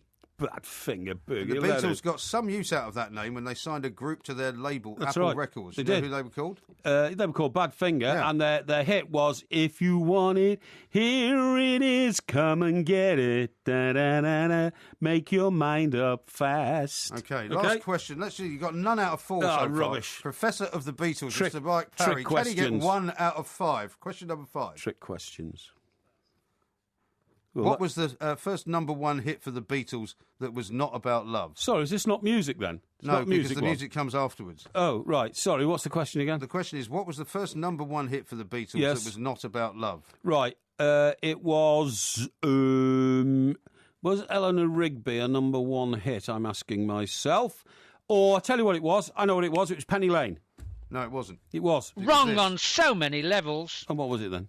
Have a listen. Sarah, madam, will you read my book? It took me years to write. Paperback Will you take writer. a look? It's based on a novel by a man named Lear, and I need a job, so I want to be a paperback writer. Paperback writer. But I've already answered this question. I already answered this question by telling you that when they met Bob Dylan said, "Hey, man, stop writing songs about love, man, because, the great thing about you've got this to tell quiz is that stories." not only has it proven Yeah. that you know a little less about the Beatles than you thought you did, but that even when you get things wrong, you always think you've got them right. No, I'm I telling think we you. should go back to the guy with the astrology Well, chart. it's not a pure science, this, It's very complicated. I'll tell you this, Mike, I'll tell you this. The history of the Beatles is more complicated and complex than the history of the entire British Empire over 1,000 years. Well, maybe we'll give you a I'm quiz telling on you. that and see if you get more than I'm nothing telling you. out of 5. This is Talk Sport Extra Time. More from the 2 mics next. Like the start, I can change it round, and I want to be a paperback writer. Paperback writer. But that's how it goes. Millions of people living as hoes. Yeah, but maybe it's not too late to learn how to love. This is Talk Sport Extra Time. I'm Mike Graham. He is Mike Parry. I wish you'd stop trying to talk to me in the middle of the times when we're not supposed to be talking. I'm trying to get justice on this show. You're trying to make out that I'm a dumb cough and didn't answer the questions on some of those. That's not a word I would ever use, but here's somebody called Yo-Yo Pickles who's sent this in on social media. He says, Porky, your answers on the Beatles were bloody awful. Try doing a 2-piece jigsaw instead. Oh, that's very nice. And here's one from somebody who, I don't know if I've got a name here, actually. It says, hi, Mike, love the show, love the 2 mics, listen every night. This is Dave from Bexhill. And he said he's in 1066 country, which is not a million miles away from me. Yeah. He's a big Liverpool and Brighton and Hove Albion fan, an ex-professional snooker player. He said, I've just seen 2 large brown or black wild cats in the long grass by the side of the M40 near Junction 9 in Oxford at about 9 p.m. last night, which is rather worrying. Yeah, I've got one here from I think one of them might be that Millhouse, the runaway cat, that's could now be. grown into a wild cat. So he didn't head up the M1, he headed down the M23. One here from Everton de La Salle. Yo-Yo Pickles. It says, right, Parry's specialist subject is talking absolute garbage. He is very convincing on that one. That is very hard. Well, I think we've pretty much proven that you're not quite ready for a professorship in the Beatles. Perhaps we'll try something else next week. But let's talk to Lee, who's our Let's do Everton that. fan down in Sydney. Lee, a very good morning to you. Morning, chaps. How are you? Yeah, very good indeed, Lee. Thank you very much. You've got a view on the FA Cup final, I think. Well, it's a number of points on the FA Cup, because the FA Cup romanticist side says you want Hull to win.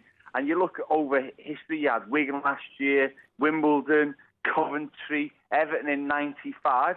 So you want, you're sitting there as a neutral or as an Everton fan, you're thinking, I'd love Hull to win. However, if Hull win, and Porky take note, if Hull win, that scuppers Everton's pre-season, because Everton will then have to go into the qualifiers for Europa. We spoke a couple of weeks ago saying we didn't want Europa. Yeah. Now we've got it. I'll accept it. Martinez wants to go for it.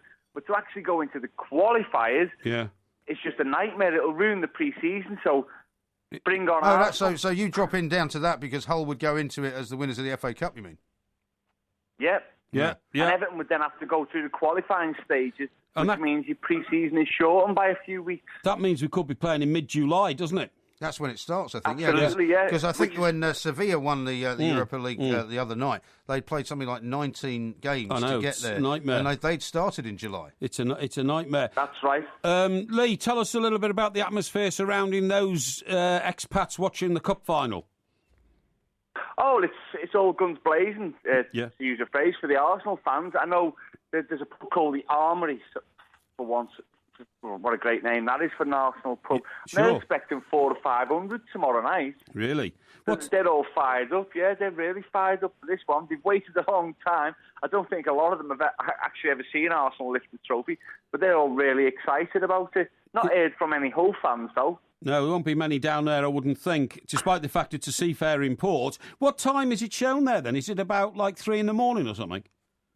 Yeah, early hours in the morning. But you still get a good turnout. FA Cup final, always gets a good turnout. Yeah, but I mean, it's just a great event. With the reputation that Australia has for, enjoying themselves in liquid refreshment, I should imagine there'll be a lot of vibrant activity by 3 a.m. in the morning. Yeah.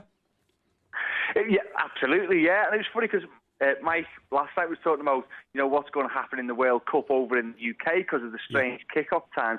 We're facing the same problem over here because we've got midnight kick-offs, 2 a.m., 5 a.m. and 7 a.m. They're our kick-off times. So you'll have to actually have bars open through the night. Yeah, you've got to get your bars open 24/7 for the World Cup. Get your drinking boots on. It's going to be a long month. It certainly is, indeed. Well, Lee, listen, always great, month as well. Always great to hear from you, mate. Thanks very much indeed. Wasn't that the case here in 2002 when it was out in the Far East, when the World Cup was on in Korea and Japan? Was it early morning games? I think it was. Well, because they would be like Australia, wouldn't they? They'd be kind of. I remember the last time I watched a breakfast big sporting event, I was over at my place in Suffolk, Orwell Quay. A few miles away from Mr. Brazil's country estate. And place in Suffolk? Yes. I didn't know you had a place in Suffolk. Just the other side of Ipswich, Orwell Quay. It's a marina, right? Place there. And you've still got it? Oh, yeah. You never offered it to me as a sort of weekend retreat. Well, I don't want it to be devalued by 20 grand, do I? And there's a hotel nearby there, and they put screens up. But it was, I tell you what it was for. It was for the Lions rugby tour. Oh yeah, that was Australia. Those would normally start about 8, 9 in the morning, wouldn't they? That's right, and they're perfect for breakfast. Celebrations with champagne and all that kind of stuff. Well, I'm pretty sure that in when it was Korea and Japan, it was a little bit sort of more in the middle of the night, early part of the morning. I think it was. Yeah. And in fact, Dave's just telling me that when he was working in a bar, then you had to close for a minimum of 2 hours because this was what we were talking about last night on the show.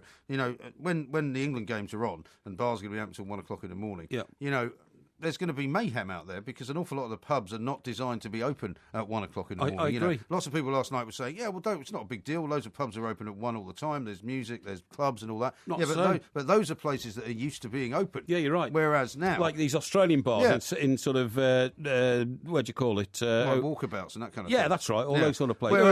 Earl's Court. Yeah. Well, there's a couple. There's one in Covent Garden. There's one just down the road, actually. Yeah, there is, yeah. But the thing is that, now we're going to be asking ordinary pubs to sort of extend their hours if they wish wish to. Of course, they don't have to. But if they want to, they can. They don't have to be told. They don't have to have any bouncers on the doors. They don't have to have any kind of precautions taken. Take a normal sort of town in Greater London. It's on the edge of, London itself, like Bromley. Yeah. And all of a sudden, they've got a huge pub there, and they decide we're going to stay open until 2 in the morning, and then everybody spills out in Bromley at 2 in the morning. Yeah. It will be chaos, won't it? It will. Mayhem. And the police are not going to be able to handle How will it. everybody get home? There's no buses. Yeah. Well, the thing that I was saying as well was that... There's taxis, but not enough to cater for thousands of people. And also, only in this country, unfortunately, is it the case that, whenever people get together for football matches, they get so drunk that they can't find their way home. I know. And they don't know how to get there. And, of course, there'll be loads of people taking time off, won't there? Yeah, there will be people taking time off. And, in fact, the economy may well suffer. I'll tell you something. I've been given information that there's going to be a special squad watching what people are up to during the World Cup, because those who Is are... this another one of your government departments? Well, it's a government department source. Those who are available for work must make themselves available for work during the World Cup. But the last World Cup,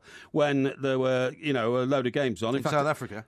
No, it was the last European Championships, Ukraine and Poland. All of a sudden, about 15% of those available for work, in inverted commas, doing the old inverted commas thing, suddenly became unavailable for work during the 3 weeks of the tournament. Oh, really? And when the investigators went out to find out what was going on, they found... do you mean these are unemployed people you're talking about? Yeah, unemployed people who didn't want to make themselves available for employment while the World Cup was on. So how did they do that? Did they say they were ill or something? They just deregistered or something or whatever, or just said they weren't available for work, and that meant that their welfare benefits, they were spending in the pub all day long, sitting there watching, because it's not just England games, they're like watching all sorts of other games. That's the thing I was saying. Why should the opening hours in a way be limited to just England games? Because actually, if it's a game, say between Croatia and Mexico or something like that, which might be a great game, there's not going to be any trouble at that, is there? No, but again, it might be a game between sort of Brazil and Argentina or something, which everybody in the world will want to see. Of course, absolutely right. Yeah. Now, just before we go, because unfortunately we're going to have to let you go until Monday, very possibly making an early appearance, but The Secret of Success is on the front page of the Daily Telegraph. Yes. And I know that you've always been talking about how you've got the Secret of Success. The headline says, Official, how to make $1 million. This is the Office of National Statistics. They say, these are the secrets of success. Number 1, get a degree. Number 2, be middle-aged. Number 3, get married. And number 4, work for yourself. What do you make of those things? Well, I think... How many of those 4 would you say you qualify for? What was the first one? Get a degree. No, I didn't bother. Okay. I wanted to get out of university and get into the working place. Be middle-aged. Be middle-aged? I'll tell you when I get there. Right, so that's no good for that. Number 3, get married. I didn't, did I? No. 4, work for yourself. I think I do. Sort of do. Yeah, I sort of do. 1 out of 4. It's better than a Beatles quiz. To be fair. Yeah. Well, that Beatles quiz was rigged. You really don't think you're middle-aged? Of course I don't think I'm middle-aged. What do you think you are then? I think I'm approaching early middle age. Approaching early middle age? Yeah, I would say so. Wouldn't you? That's incredible. What do you think you are then? Well, I'm probably middle-aged. I'm in my 50s. There's no shame in it. Yeah, because you're gross and bloated. You look a lot older. So you've turned on me again. I haven't you just turned on can't you. help yourself. No. Now, talking of making money and being a millionaire, astonishing story. And he's actually a guest on the Sports Breakfast. I'm assuming he still is a guest on the Sports Breakfast. A story in the Sun this morning about David James. Tell us. It's a fantastic story in the sense that David James is famous, an England goalkeeper, and there's a picture of him on the front with his braids in his hair. What's that called? The cornrows. Or whatever, cornrows, yeah. And the headline says, England ace James bankrupt. And it says, former England goalie David Calamity James, it's a bit cruel that they've... he was known as Calamity James, wasn't he? He was a bit, but he was a very good goalkeeper. Has declared himself bankrupt. The 43-year-old ex-Man City and Liverpool ace, who earned around £20 million in a 25-year career, built up, let me turn to page 5, debts after a costly divorce from wife Tanya in 2005. The ruling was officially made last Friday at Hertford County Court after he filed a debtor's petition. So the Sun have a factual report on a document issued at Hertford County Court. James, who won the last of 53 caps in a 4-1 World Cup loss to Germany in 2010, will be automatically discharged from bankruptcy in 12 months, according to official documents. Yeah. So that's Didn't he play for Bristol City towards the end of his career? I think he did. I think his career did peter out. Certainly in the lower leagues. Was it Bristol or did he go further south? Did he not go to Portsmouth? He ended up in Portsmouth in 2006. Oh, did he? Yeah, of course. I think he played for Bristol as well. I think he did. I mean, they've got his big money transfers here, which tells you more about how things have have changed, right? It's big money transfer from in '92, Liverpool, 1.25 million. The biggest one was to West Ham, 2001, 3.5 million. Yeah. You imagine getting a goalkeeper for that now. Yeah, well, of his quality, an England international. But anyway, look, this is the story we have to say presented on the front of the Sun. As you say, he's due to be a guest on the Breakfast Show, and I've met David James a lot of time. He's a very pragmatic man. I would imagine that he'll just be completely frank about it, you know. Yeah, absolutely right. Now, a couple of messages have come in for you on the way home. Pete says it's too big for a cat. This is the thing he says he saw, brown and fluffy, the size of a fox, hanging around the M40 northbound about 5 minutes ago. So there's obviously something out there. I think it might be Millhouse. You know, this is your your TB cat that's been on the run. And here's one as well from Andy in Partick. He says, it's no wonder he's called Porky Parry. What is the matter with him? Is he on something apart from his heart medication? That's why there's something wrong. Tell me different, please. A good show, Mike. He says, I ask again, Professor Porkmeister, is it horses with wing mirrors? And do you know that Yesterday was written by Lennon, but when Lennon died, the title changed from Lennon and McCartney to McCartney and Lennon? Is that right? No, it didn't. No, I'll tell you exactly what happened there. Paul McCartney, about 5 years ago, or 6 years ago, applied to Yoko Ono, who's the trustee of the Lennon estate, to have the names reversed on that one title. And what he wanted to do was he wanted Yesterday to be labelled Yesterday, a song by Paul McCartney and John Lennon. Because, of course, when they initially agreed the songwriting credits, it was Lennon-McCartney based on alphabetical order. Everything, yeah. And everything. Then. So why would he worry about changing it at this late stage? Every commentator I spoke to in the music business said it's so well known that Paul McCartney wrote Yesterday. But, I mean, you know, for instance, John Lennon wrote Strawberry Fields, but they all come out under the Lennon-McCartney banner. Sure. A bit like, Gilbert and Sullivan. It's a joint writing process. A bit like the Two Mics, except it's not really. A bit like the Two Mics, except that one of us has more creative skill and talent than the other, and we won't say which one is which. No, of course. Now, I'll give you one 15-second shot to tell us your prediction for the Cup final. Well, yeah, I think you have to say that it's got to be Arsenal, isn't it? But, I mean, you know, because of the Birmingham situation, the League Cup a couple of years ago, we can tell. Arsenal 3-1. I'm Mickey Quinn, and that was the Two Mics on TalkSport.